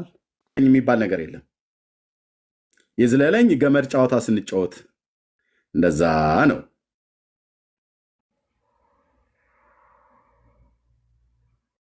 ይዝለለኝ መምህር ይዝለለኝ። ስለዚህ ይሄኛው ምን የለውም። በጣም የሚገርማችሁ እውነቱን ልንገራችሁ። እዚህም ጋር ኢትዮጵያዊ አቤሜሌክ በነቢዩ በኤርሚያስ ዘመን የነበረው በዮሲያስ ልጆች ዘመን ሁሉ ነበረ። አቤሜሌክ የንጉሥ አገልጋይ ማለት ነው።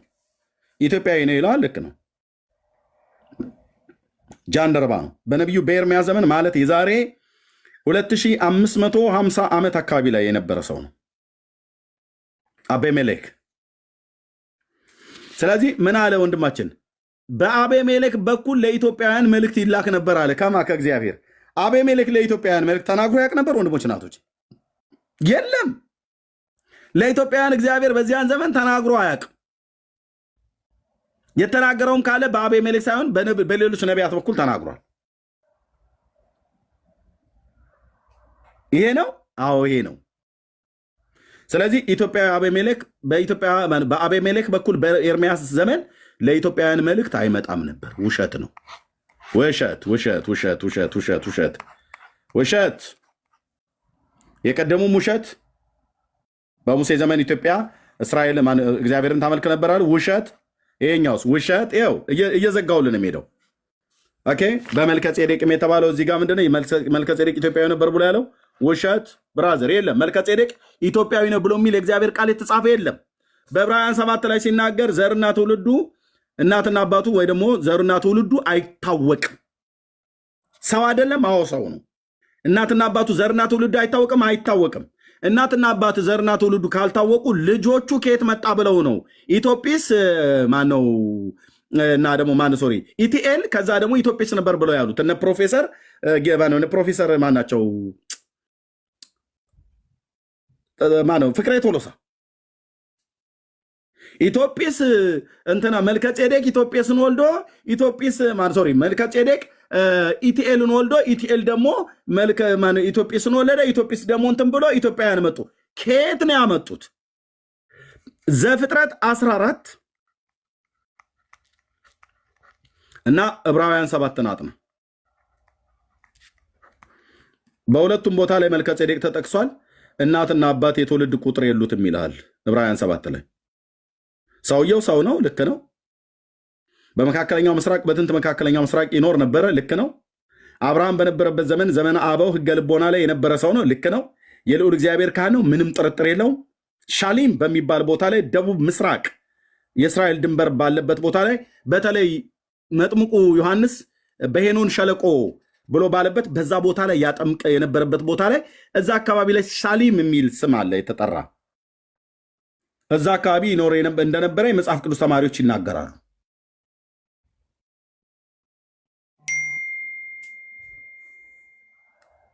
ስለዚህ ኢትዮጵያዊ ነው አሉ ክሌም አድርጎ ማለት ነው። ወንድሞች እናቶቼ፣ እናትና አባቱ የዘሩ ትውልድ ቁጥር አይታወቅም ይላል መጽሐፍ ቅዱስ። እነሱ ግን ኢትዮጵያዊ ነው።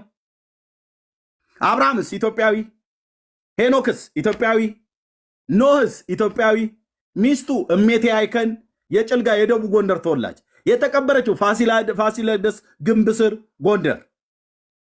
አዳም ኢትዮጵያዊ፣ ይናገር የነበረው ግዕዝ፣ የገነት መግቢያ ኢትዮጵያዊ በኢትዮጵያ፣ የሲኦልን መግቢያ በኢትዮጵያ። የገነት መግቢያው በጣና በኩል ሲሆን የሲኦሉ መግቢያ በሄርታሌ በአፋር በኩል ነው ብለዋሉ። እግዚኦ እግዚኦ እግዚኦ። ቅዱስ ማርቆስ ኢትዮጵያዊ ዘበነ የተናገረው ማለት ነው። አፄ ቴዎድሮስ ሳልሳዊ የሚመጣው ኢትዮጵያዊ፣ ኢየሩሳሌም የኢትዮጵያ ግዛት፣ ታጠቅ ብሎ ፈረስ ካሳ ብሎ ስም አርባር ይሸበራል ኢየሩሳሌም ብሎ ጆሲ ሾው ላይ ዶክተር ዘበነ ለማ ወጥቶ የተናገራት ቆንጅዬ ተረታለች። ቆንጅዬ ጥር ምጥን ያለች ተረት ለልጆች እንዳትከፍቷት፣ ለራሳችሁ ግን ቡናህንና ማኪያቶን ወይ ደግሞ ፈንዲሻ ነገር ይዘህ ክፈታት፣ ቀንህን ታራዝምልሃለች ማለት ነው። ቆንጅዬ ተረት ክሽን ያለች እንደ ሽሮ የተንተከተከች በትውልድ መካከል ተላልፋ የመጣች ጆሲ ሾው ላይ ቁጭ ብሎ ዘቤ ቅዱስ ማርቆስ ኢትዮጵያዊ ነው። ኢትዮጵያዊ ነው። አቤሜሌክም ኢትዮጵያዊ ነው። ኖህም ኢትዮጵያዊ ነው። አብርሃምም ኢትዮጵያዊ ነው። ናምሩድ መድኃኔዓለም ክርስቶስ ምስክሬ ኢየሩሳሌም ቪዲዮ ሁሉ አለ። ይሱማ ናምሩድ ኢትዮጵያዊ ነው። እስካሁን ሰይጣን ብቻ ነው ኢትዮጵያዊ ነው ያልተባለው።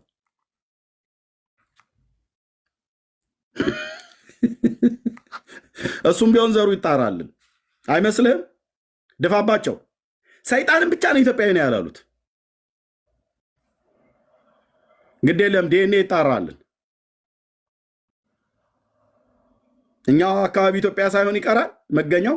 ምክንያቱስ ዜውስ የሚባል የግሪክ ጣዖት ብለዋል። ዜውስ ዘበነ ራሱ ሲናገር ዜውስ የሚባል የግሪክ ጣዖት አንድ የግሪክ ፈላስፋ ማነው ሆሜር ነው ማነው ጠቅሶ እሱ ወደ ኢትዮጵያ ሄዶ በዛ ለአምላክ ይሰግድ ነበር ይላል። ማን? ዜውስ የሚባል የግሪክ ጣዖት ኢትዮጵያ ሀገር መጥቶኛ ጋ አለ።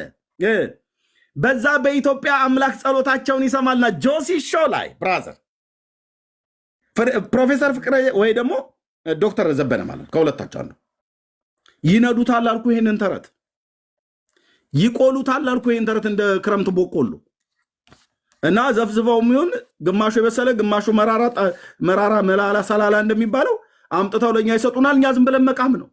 ከዛ ቃልዮት ያሰማልን በእድሜ በጤና ያጠብቅልን መምህራችን ብለን እንለዋለን። እሱን እኮ መድኃኔዓለም እድሜህን ያሳጥረው ብለህ ልትለው የሚችል ተረት እኮ ነው የነገረህ። ኪዳኑ አዲስ ኪዳኑ አንራገምም እንጂ የነገሩህ በእድሜ በጤና ይጠብቅልን።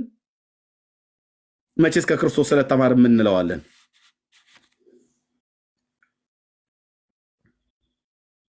አየ የነ ዜውስ ወንድሞች ናቸው መጥተው እነ መጥቆራ እዚህ ኢትዮጵያ የተጠመቁት።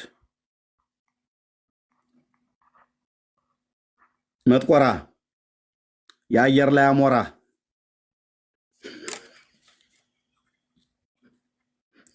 መጥቆራ የሚባል አጋንንት ወይ ጋኔን ኢትዮጵያ ኦርቶዶክስ ቤተክርስቲያን ውስጥ ተጠምቆ ታቦት ተቀርጾለታል። ታቦተ ሕግ አለው። መጥቆይ ዜውስ የሚባል የግሪክ ጣዖት። እኔ የምልህ አርጤሚስትስ አልመጣችም እንደ ዘቤ? ይህንን እግረ መንገድህን ብታይልን አርጤሚስት ዲያና የምትባለው አልመጣችም? አናሂታ የምትባለው ጣዖት አልመጣችም ከኢራን? ኢሽታር የምትባለው ከጥንት ባቢሎን አልመጡም? እነሱ ለምን ቀሩ? ዜውስ ሲመጣ አናሂታ የምትባለዋ ከኢራን አልመጣችም? የሰማይ ንግስት የምትባለዋ ንግስተ ሰማይ የምትባለዋ በኤርምያስ ትንቢት መጽሐፍ ምዕራፍ 43 እና 44 ላይ እስራኤላውያን ሲያመልኩት የነበሩት አልመጡ? እነ ጣጡስ ብቻ ናቸው የመጡት? እነ ጣጡስ፣ እነ ሚናስ፣ እነ ማንችና አርሴማ ብቻ እኛ ሀገር እኮ ምን ያልመጣለ ገቡ እየተባለ በአዱሊስ ወደብ በኩል ገቡ፣ በጅቡቲ በኩል ገቡ፣ እንዳለ የሚገቡ በሱዳን በኩል ይገቡልሃል፣ በኤርትራ በኩል ይገባሉ፣ በኬንያ በኩል ይገባሉ፣ በአየር ላይ ይገባሉ። ገቡ ነው ኢትዮጵያ ምን በሙሉ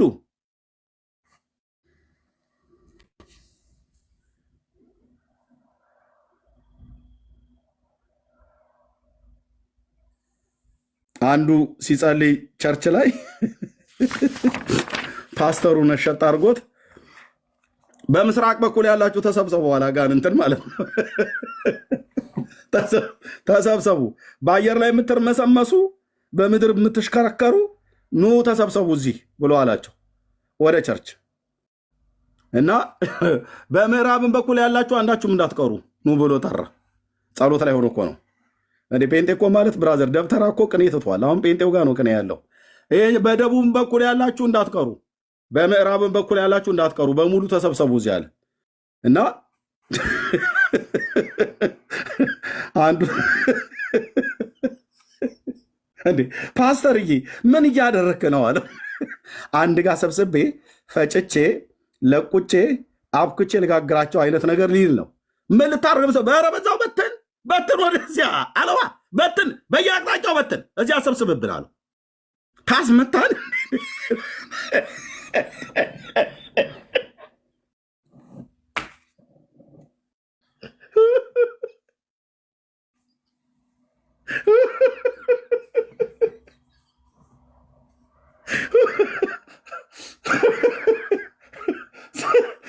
ዘበነዛ ከግሪክ ገቡ፣ ከአፍጋኒስታን መጡ፣ ከቻይና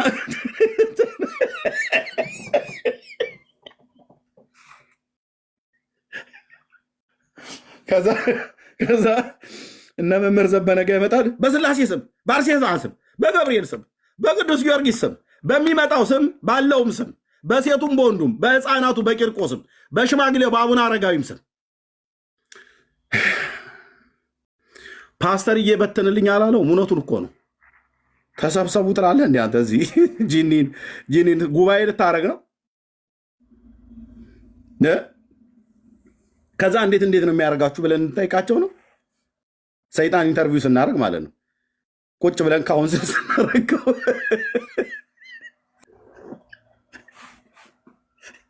ተነሳና በትን፣ በእግዚአብሔር ልጅ በኢየሱስ ክርስቶስም በጽዮን ዋለት በትን። እዛው አርጤሚስ ተሰብሰቢ፣ እንትና ተሰብሰቢ፣ የአየሩ ላይ የምድሩ ላይ አትበለን።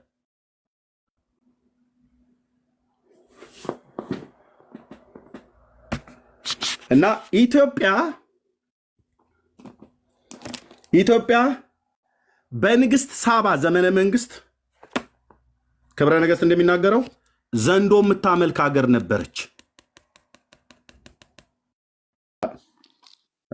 ይገስጽ ሚዩት አድርገሽው ነው። እሺ፣ ስለዚህ ከዘንዶ አምላኪነትም ወደ እግዚአብሔር ልጅ ወደ ሕያው ወደሆነ ወደ እግዚአብሔር ልጅ ወደ ኢየሱስ ክርስቶስ ትመጡ ዘንድ ቅዱስ ጳውሎስ ለተሰሎንቄ ቅዱሳን ያላቸው አንድ ቃል ወደ መንፈሴ ስለመጣ ላሳያችሁ። አንደኛ ተሰሎንቄ መልእክት መጽሐፍ ምዕራፍ 1 ምን እንደሚል ላሳያችሁ። በተለይ ቁጥር 8 እና 9 የተሰሎንቄን ቅዱሳንን ምን ይላቸዋል? በእውነት የተባረከ ሕይወት ያላቸው ናቸውና እንደዚህ ይላል። ስለዚህም በመቄዶንያና በአኪያ ላሉ ምዕመናን ሁሉ ምሳሌ የሆናችሁላቸው ይላል። በጣም የሚያስገርም የሕይወት ምልልስ የነበራቸው እምነት፣ ተስፋና ፍቅር በእነዚህ ሰዎች ዘንድ ጸንቶ ተገኝቶ ነበር። ገና ጌታን ከተቀበሉ ወይ ደግሞ ወደ ክርስቶስ ከመጡ ገና አጭር ጊዜ ነው፣ ግን በእውነተኛ የክርስትና ሕይወት ፍሬ የሚኖሩ ሰዎች ነበሩ የተሰሎንቄ ቅዱሳን እና ቅዱስ ጳውሎስ ምን አላቸው? ስለዚህ በመቄዶንያና በአኪያ ላሉ ምዕመናን ሁሉ ምሳሌ የሚሆን ሕይወት የነበራቸው አማኞች ናቸው። ወደ ጌታ የመጡበት ዘመን ጥቂት ነው፣ ግን በቃ እውነተኛ የክርስትና ሕይወትና ፍሬ የሚታይባቸው ሰዎች ነበሩ። እምነት፣ ተስፋ፣ ፍቅር ብሎ የሚሉት እነዚህ ሶስቱ በእነዚህ ቅዱሳን ሕይወት ዘንድ ጸንቶ የተገኘ ነገር ነበርና ከዚህ የተነሳ ምሳሌ ሆናችሁላቸው ካለ በኋላ ከእናንተ ወጥቶ የጌታ ቃል በመቄዶንያና በአኪያ ብቻ አልተሰማምና ነገር ግን ምን እንድንናገር እስከማያስፈልግ ድረስ በእግዚአብሔር ዘንድ የሚሆን እምነታችሁ በስፍራ ሁሉ ተወርቷል። አየህ፣ ፍቅራቸውም እምነታቸውም ተስፋቸውም ሁሉ ነው የተወራው። እምነታችሁ በየት ሁሉ? በስፍራ ሁሉ ተወርቷል። እንኳን እናንተ ጋር አይደለም በመቄዶንያ በአኪያ ብቻ አይደለም በሌሎችም ዘንድ ሁሉ ጭምር ተሰምቷል ካለ በኋላ እንደዚህ ይላል። እነርሱ ራሳቸው ወደ እናንተ መግባታችን እንዴት እንደነበረ ስለ እኛ ይናገራሉ ካለ በኋላ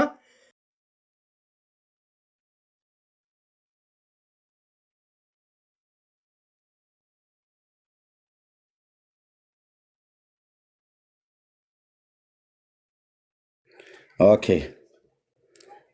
ብልትዝ ኮኔክት ቴንክ ዩ። እሺ እንግዲህ ስሙልን ምን ተብሎ እንደሚባል ኦርቶዶክሳውያን ምን አይነት ፖለቲካ መስራት እንደፈለጉ ስሙልኝ። ፓስተር ሆኖ የራሱ ቸርች ከፍቶ ብዙ ለ20 ዓመታት ፓስተር ሆኖ የራሱ ቸርች ከፍቶ ብዙ ሰዎችን በራሱ መንገድ እየመራ ይኖር። ያው ልደተ ቃል ዘማርያም ዘለቀ ይሄን ዓለም ወዶ የሄደው ትናንትና ከኛ ጋር ጌታን አመልካለሁ ጌታን አገለግላለሁ ሲል የነበረ ሰው ማለት ነው። ይሄ ደግሞ ንስሐ አባቱ ናቸው። በቦሌ መድኃኔዓለም ቤተክርስቲያን ዛሬ ክርስቶስን ክዶ ሄዷል ማለት ነው። ዓለምን ወዶ ሄዷል ማለት ነው። እና ምን እየተባለ እንደሚወራ ስሙ፣ ምን ያህል ውሸት እንደሚዋሽ እና በዚህ ውሸት ምን ትርፍ ሊያገኙ እንዳሰቡ ይህንን ኢንፎርሜሽን መምህር ጳውሎስ የሚባለው ነው የተናገረው። የቤተክርስቲያኒቱ የስብከተ ወንጌል ኃላፊ መሰለኝ መምህር ጳውሎስ ባልሳሳት። እና ምን እንደሚባልና ምን ሊሰራ እንደታቀደ ከውሸት ከጽድቅ ቃል ሳይሆን ከውሸት ቃል ምን ሊያተርፉ እንደፈለጉና በወንጌላውያን አማኞች ላይ ወይሱ ለመምህሩ ነግሮ ዋሽቶ ተናግሯል። ግን ደግሞ ራሱንም ደግሞ ይዟል፣ አፉንም ይዟል። አፍሮ ማለት ነው። እንኳን እርሱ የዚህ ያለው በጣም ተሸማቋል። ወይ ለንስሐ አባቱ ነግሮታል፣ 20 ዓመት ሙሉ በፓስተርነት አገልግዬ ቸርቹን በትኘን የመጣሁት ብሏል። ወይ ደግሞ በተለያየ ጥቅማ ጥቅም እንደያዟቸው አንዳንድ ኢንፎርሜሽኖች ደርሰውኛል። ምናልባት ጥቅማ ጥቅም የሰጠው ሰውዬ ፓስተር ነበርኩኝ እና ቸርቹን በትኘው የመጣሁት በል ብሎታል። እና በዚህ ሊያገኙት የፈለጉት ጥቅም እንዳለ ያመላክታል። ስለዚህ ቪዲዮ እንስማ እንዴ። ለ20 ዓመታት ፓስተር ሆኖ የራሱ ቸርች ከፍቶ ብዙ ሰዎችን በራሱ መንገድ እየመራ ይኖር ነበር። ቀጥተኛይቱን ሃይማኖት ለማወቅ ብዙ ጥረት አድርጓል። እዚህ መካከል የምታዩቸው በማህበራዊ ሚዲያ የሚያገለግሉ ወንድሞቻችን አጠገባችን ጋር የምናያቸው በሙሉ እነዚህ ዲያቆናትና መምህራን ናቸው። እነ መምህር ቢንያም፣ እነ መምህር ዘማርያም እንደዚሁ ደግሞ የካቴድራላችን ስብከተ ወንጌል የነበሩ ዛሬ በመንበረ ልዑል ቅዱስ ማርቆስ በከፍተኛ ማዕረግ ተሹመው ወደዚያ ደግሞ ሄደዋል። ሁላችሁም ታውቋቸዋላችሁ። መምህር አስራት የንስሐ አባት ሆነው ረጅም ጊዜ ክትትል ሲያደርግ ቆይቶ የቤተክርስቲያኒቱን ስርዓት ስለወደዳት፣ ስላወቃት፣ ስለተረዳት ጣዕሟን ከፓስተርነት ወደ ሀብተ ወልድነት እንደገና በቄደር ዛሬ ተጠምቆ በቄደር ጥምቀት ተመልሷል። ክብርና ምስጋና ለአምላካችን ይሁን። በዚህ መንገድ ውስጥ እየተመላለሱ ያሉ መንገድ ላይ ያሉ ብዙ ወንድሞች ስላሉ፣ የእሱም ወንድሞች ስላሉ፣ ቤተሰቦች ስላሉ እዚህ ቦታ ላይ ለመድረሱ እናቱ የከፈሉለትን መስዋዕትነት፣ ወንድሞቹ ጓደኞቹ ያደረጉለትን ነገር በሙሉ በምስክርነት እንሰማለን። በስመ አብ ወወልድ ወመንፈስ ቅዱስ አሐዱ አምላክ አሜን። ሰሞ ራሱን መምህሩ የስብከተ ወንጌል ኃላፊው መምህር ጳውሎስ ምን ብሎ ነው ያስተዋወቀው? 20 ዓመት ሙሉ በፓስተርነት ሲያገለግል የኢትዮጵያ ሙሉ ወንጌል ቤተክርስቲያን የታንከኛ ሰፈር አጥቢያ ማለት ነው ናዝሬት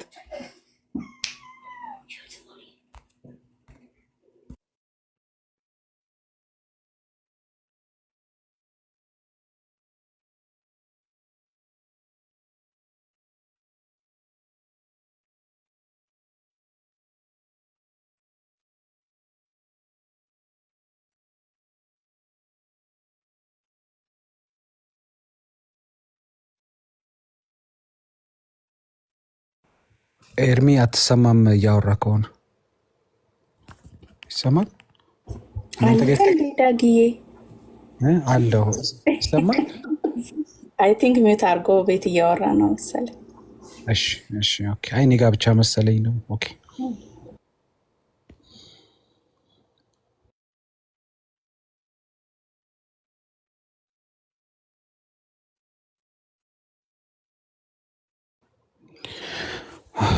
ፖለቲካው ደስ ይላል። ፓስተር ሶሪ ይቅርታ ወገኖች። እሺ እና ምንድነው ሶሪ ልጆች እዚህ ጫጫታ ስላለ ነው ፕሊዝ።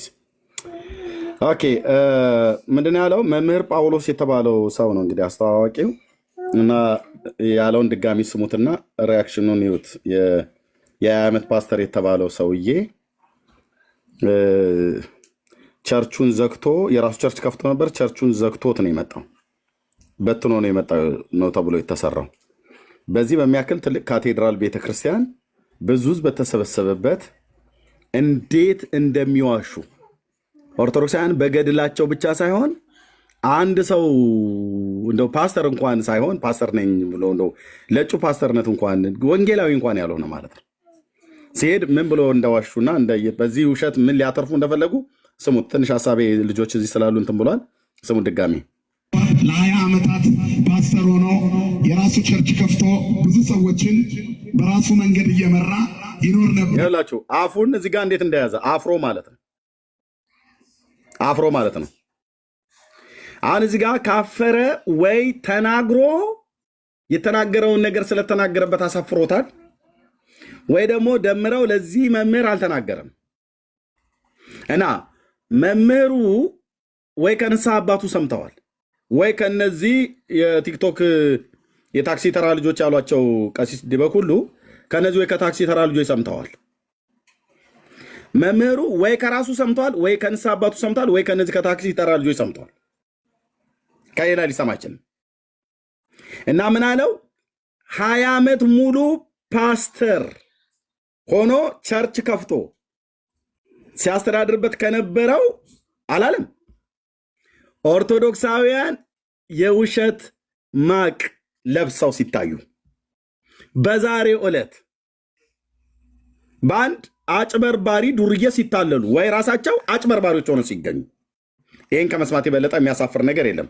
በእርግጥ እውነት በቤት ውስጥ ስለማይነገር አገልጋዮችም እውነትም ከአንደበታቸው ስለማይገኝ እንዲህ ዋሻሉ ማለት ነው። በአዲስ አበባ የጌታን ስጋ ቆርብ ያለው በልቻለው ጠጥቻለው ብሎ አቁርበነዋል ብሎ ያሉት የጌታን ስጋና ደም የተባለው የጌታን ምንድነው ወይኑንና ስጋውን ማለት ደሙን ወይኑን ወይ ደሙን ወይ ደግሞ ህብስቱን ደግሞ ስጋውን በልቶ ጠጥቶ ቆርቦ የሚዋሽበት ቤት፣ ቆርቦ ሐሰት የሚነገርበት ቤት፣ ቆርበው ተጠምቆ ሐሰት የሚነገርበት ቤት፣ ሐሰት የሚመሰክርበት ቤት።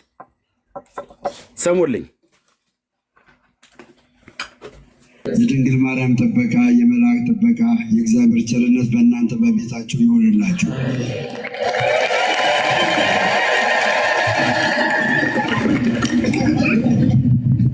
ቀጣይ ዓመት እውነቴን ነው ብላችሁ ቀጣይ ዓመት የተዋህዶ ጊዜ ነው። መምህሩ ዝም ብለው ነው እንደሚዋሹት ዘማሪያ እናንተ ቤት ዝም ብሎ ውሸት ዝም ብሎ ቀደዳ ነው እንዲ ያለው እያለ ይመስለኛል ወደዚህ ዞር ብሎ ግን እየሰማህልኝ ነው እየተባለ ያለው ነገር። ኧረ እኔ እኮ እንደዚህ ያለው አልኳቸው። መምህሩ ዝም ብለው ነው እንዲህ ማይክሮፎን ሲይዙ የሚዋሹት። እንዲህ አይነት ቤት ነው እንዲህ ቤታችሁ እያለ ይመስለኛል። ይኸውልህ የዚህኛውን ፊት ይልኝ በደስታ ተጠለቅልቆ ጥርስ በጥርስ ነው ወይስ አፍሮ ተሸማቁ? እፈሩ፣ ተሸማቀቁ፣ እዘኑ እዘኑ። አያው ፊታቸው ላይ የሚነበበው ገጽታ ይሄም ችማ አቀርቅራ የታክሲ ተራ ልጅ እንትና የኔ ጌም እየተጫወተች ነው። ምናልባት ምን ይታወቃል፣ አንድ አበባ አንድ ቦምቦሊኖ እያለ ይሆናል። እዚህም አይታወቅም። ኦኬ የ20 ዓመቱ ፓስተር ምስክርነቱን ሲሰጥ ይሄ አንገቱን እንዲያቀርቅሯል። ይሄ ደግሞ መስካሪ ይዞት የሄደው እንደዚህ አፍሯል፣ እንዲህ ተሸማቋል፣ እንደዚህ ፊቱ ከስሏል። ይታይ የአይኑ ብሌን እንኳን አታየውም። የ20 ዓመቱ ፓስተር ቸርች በትኝ ሄድኩ ብሎ ያለው እንዴት ነው? እዚህ ቤት ዝም ብሎ ነው የሚዋሻው? ድሮ እኔ እኮ በዛ በነበርኩበት ሳሌ ተዋሻላችሁ ተብሎ ሲባል እውነት አልመሰለኝም ነበር። ገና በመምጣቴ በመጀመሪያ ቀን ያልሆንኩትን ነው ብሎ መምህሩ እንደዚህ ይናገራል። ኧረ አይተውኝም፣ እዛው ሚዲያ ላይ ይሰማል። ምን ይሻላል አይነት ብሎ የሚያወራ ነው ይመስለው። ቀሲሱም እዚህ እንትን ብለውልሃል፣ እሳቸውም አኩርፈዋል። የ30 ዓመት የ20 ዓመት ፓስተር ሲጠመቅ ጥርስ በጥርስ ሊሆኑ ይገባል እንጂ እኚህኛውም ላይ ፈገግታ አይታይም፣ ዋናውም ላይ ፈገግታ አይታይም። ቆርቦ የወጣው ሰውዬ እንዲ አሁን ቅዱስ ቁርባን አቁርባችሁኛል ነበር እንዴ? እና በቃ እንዴት ነው ውሸት።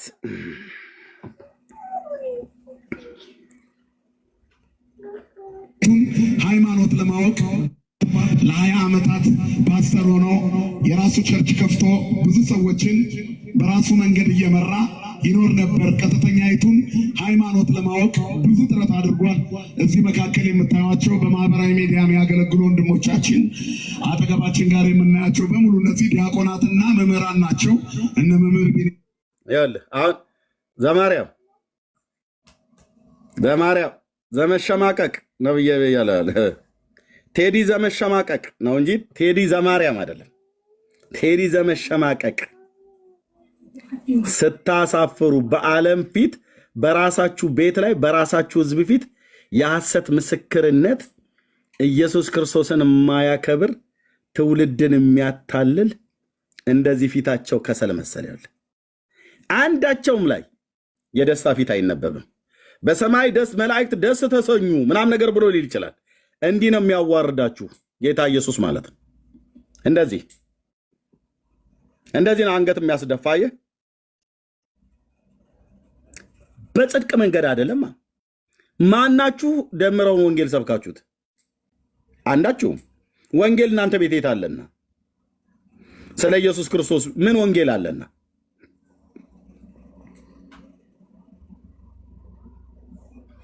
እንደዚህ ነው ተሸዋቀቁት። የመጨረሻ ላሳይና ለወንድሞች ልስጣቸው። ለ20 ዓመታት ፓስተር ሆኖ የራሱ ቸርች ከፍቶ ብዙ ሰዎችን በራሱ መንገድ እየመራ ይኖር ነበር። ቀጥተኛይቱን ሃይማኖት ለማወቅ ብዙ ጥረት አድርጓል። እዚህ መካከል የምታዩቸው በማህበራዊ ሚዲያ የሚያገለግሉ ወንድሞቻችን አጠገባችን ጋር የምናያቸው በሙሉ እነዚህ ዲያቆናትና መምህራን ናቸው።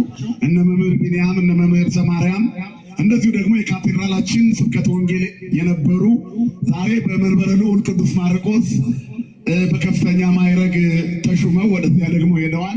ሁላችሁም ታውቋቸዋላችሁ። መምህር አስራት የንስሐ አባት ሆነው ረጅም ጊዜ ክትትል ሲያደርግ ቆይተው የቤተክርስቲያኒቱን ስርዓት ስለወደዳት፣ ስላወቃት፣ ስለተረዳት ጣዕሟን ከፓስተርነት ወደ ሀብተ ወልድነት እንደገና በቄደር ዛሬ ተጠምቆ በቄደር ጥምቀት ተመልሷል። ክብርና ምስጋና አምላካችን ይሁን። በዚህ መንገድ ውስጥ እየተመላለሱ ያሉ መንገድ ላይ ያሉ ብዙ ወንድሞች ስላሉ፣ የእሱም ወንድሞች ስላሉ፣ ቤተሰቦች ስላሉ እዚህ ቦታ ላይ ለመድረሱ እናቱ የከፈሉለትን መስዋዕትነት፣ ወንድሞቹ ጓደኞቹ ያደረጉለትን ነገር በሙሉ በምስክርነት እንሰማለን። በስመ አብ።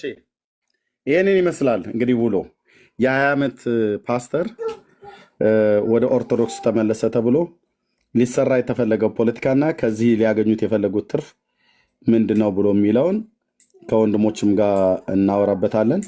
ምናልባት የኢትዮጵያ ሙሉ ወንጌል ቤተክርስቲያን እዚህ ጋር በደምረው ወልዴ ላይ የጻፈችው የኢትዮጵያ ሙሉ ወንጌል ቤተክርስቲያን ደብዳቤ አለ፣ አነብላችኋለሁ። እንደዚህ ካሜራውን አድርጌ ለማንበብ ስለማይመቸኝ ያው በአዳማ ታንከኛ ሰፈር ማለት 09 ያለው ማለት ነው። በአዳማ ታንከኛ ሰፈር ሙሉ ወንጌል አማኞች አጥቢያ ቤተክርስቲያን አባል ስለሆኑት ለወንድም ደምረው ወልዴ ጉዳዩን መግለጫ ስለመስጠት ይመለከታል ይላል።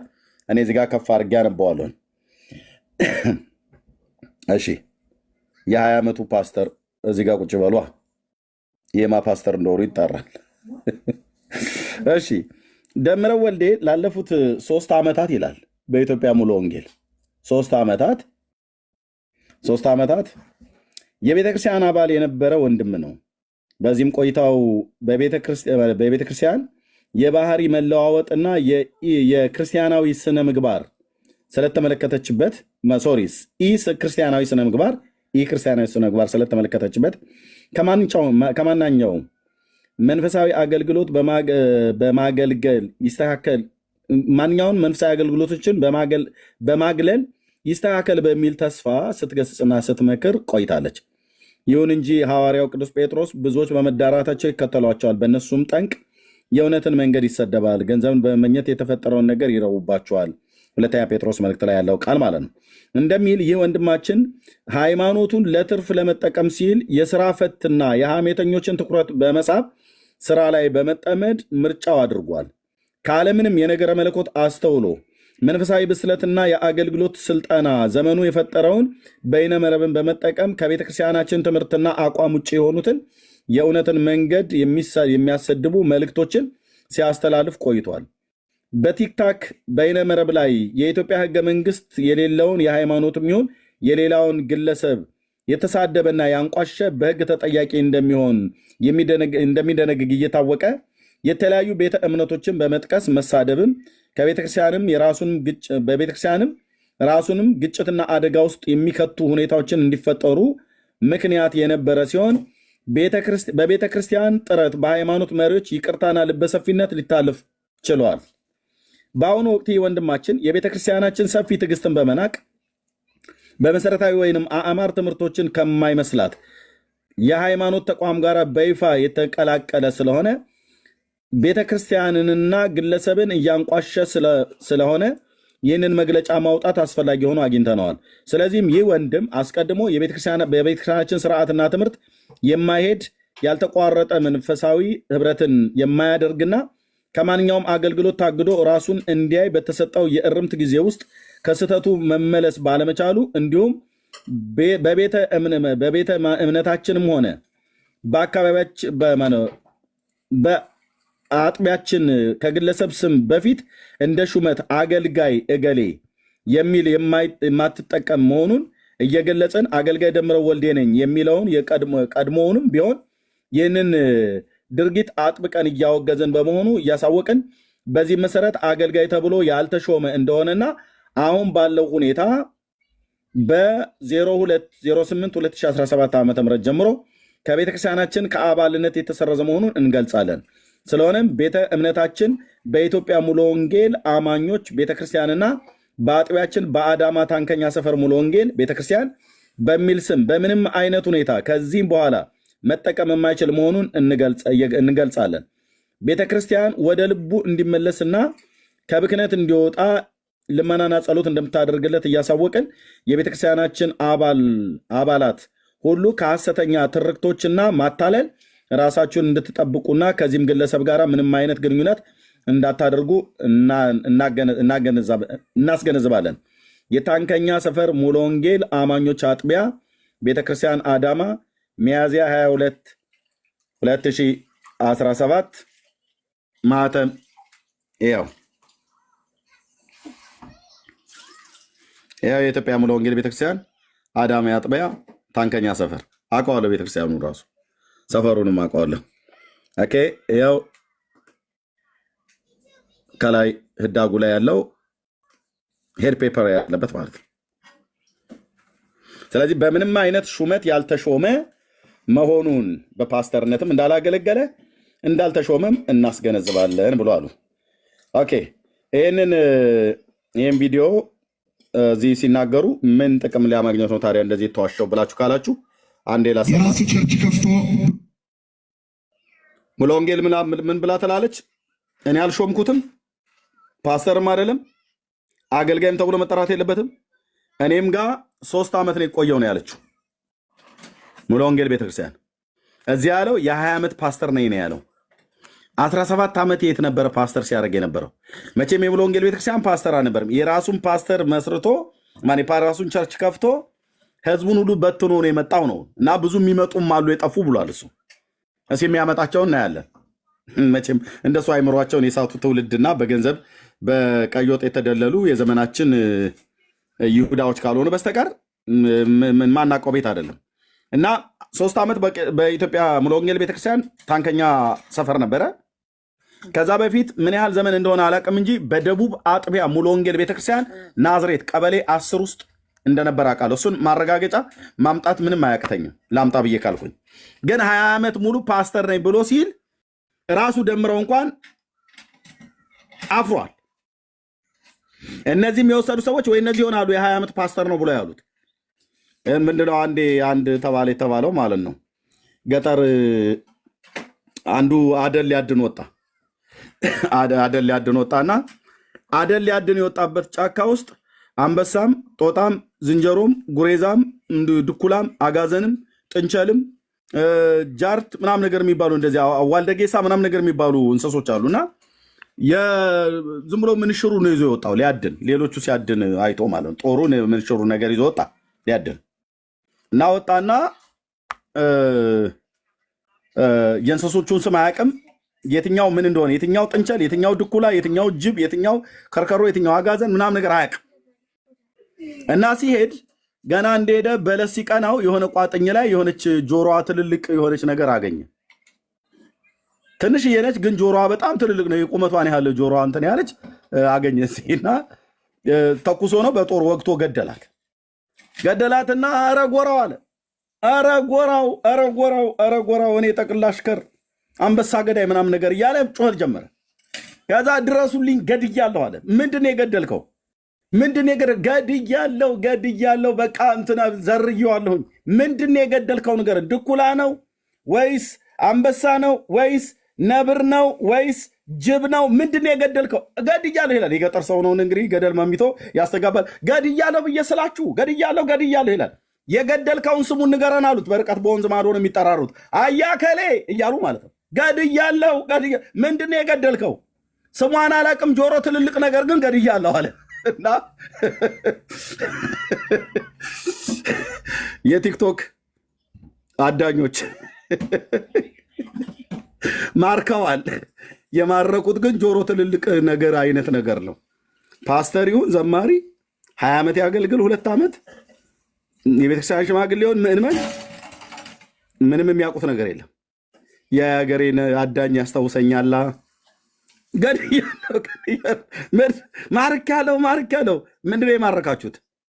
ጆሮ ትልልቅ ነገር ነው የገደልኩት አለ። ጆሮ ትልቅ ነገር ነው የገደልኩት ገድያለሁ አለ። ምንድን ነው እሱ? አንበሳ ነው አላቅም፣ ጅብ ነው አላቅም፣ ከርከሮ ነው አላቅም። ሳያቅ ነው ሄዶ የመታው ማለት ነው። ጥንቸልና ጅብን አንበሳና ድኩላ ለይቶ የማያቅ ፓስተርና ምንመንን ዘማሪና ወንጌላዊ ለይተው የማያውቁ እሺ ለ20 ዓመታት ፓስተር ሆኖ የራሱ ቸርች ከፍቶ ብዙ ሰዎችን በራሱ መንገድ እየመራ ይኖር ነበር። ቀጥተኛይቱን ሃይማኖት ለማወቅ እዚህ ጋር ደምረው ቢነግረኝ ደስ ይለኛል። እዚህ ጋር ያው በውስጡ ያወራው ምን እየተካሄደ ነው? ምን እየተካሄደው ነው? ግን ዲያቆን ዘማርያም እንደዚህ ነው። ዛሬም ተዋሻላችሁ። ዛሬም እኔን እኮ ቁጭ አድርጎኝ እኮ እየዋሸ ነው።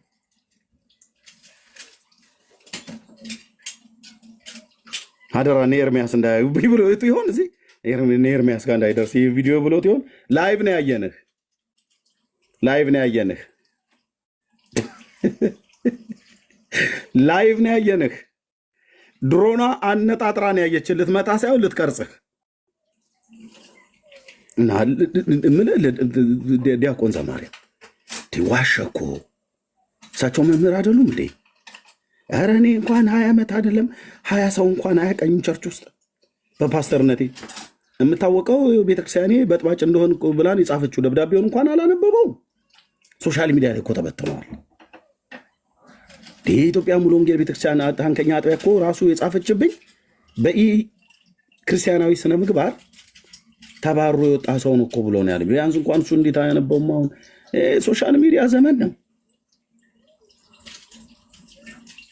ብሎ ያወራ ይሆን በሆዱ?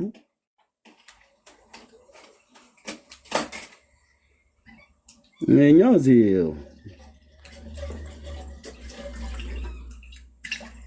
ለምን ደረታቸውን ነፍተው አስጠመቅኑ ብለው ለምን ቀና አላሉ? ይኸውልህ አሁን ይህን ፊት ከማየት የበለጠ ምን የሚያሳዝን ነገር አለው? ወንድሞቼ አሁን ተጠመቀ ነው የሚባለው፣ ተጨነቀ ነው የሚባለው። ይሄኛው ተጠመቀ፣ ይሄኛው ተጨነቀ። ተጠማቂ፣ ተጨናቂ። እግዚኦ እግዚኦ እግዚኦ! ተጠማቂ፣ ተጨናቂ።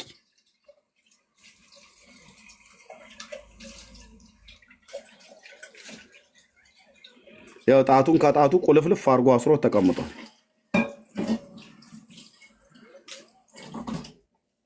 ተጠማቂ የ20 ዓመት ፖስተር ነው። ኖት ፓስተር። ፖስተር ከሆነ ልንሰጠው እንችላለን። ኖት ፓስተር። ፓስተርማ እንደ የለም። ዘቤ ምን አለ? ቆይ ይህችን ነገር ካመጣ አይቀር አንተዬ እኛ ቤት እንደዚህ ዝም ብሎ ፓስተር መሆን አትችልም። ይቻላል። አይችልም። ትችላለህ። አትችልም። ኖ ቆይ አንተዬ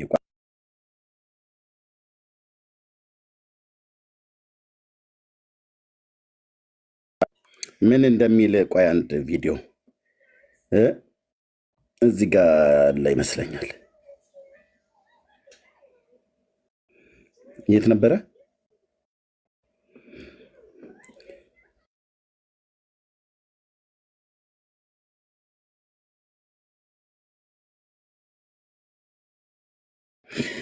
እሺ ዘበነ እዛ ቤት ፓስተር መሆን ይቻላል ብሎ ሲል ማን ነው?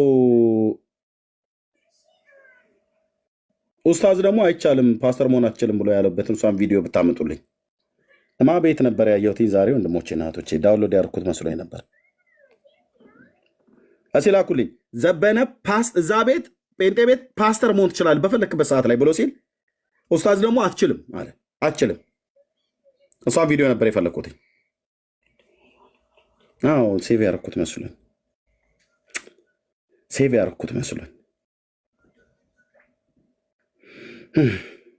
ኦኬ ቺቶን አይደል? ቺቶን ነው።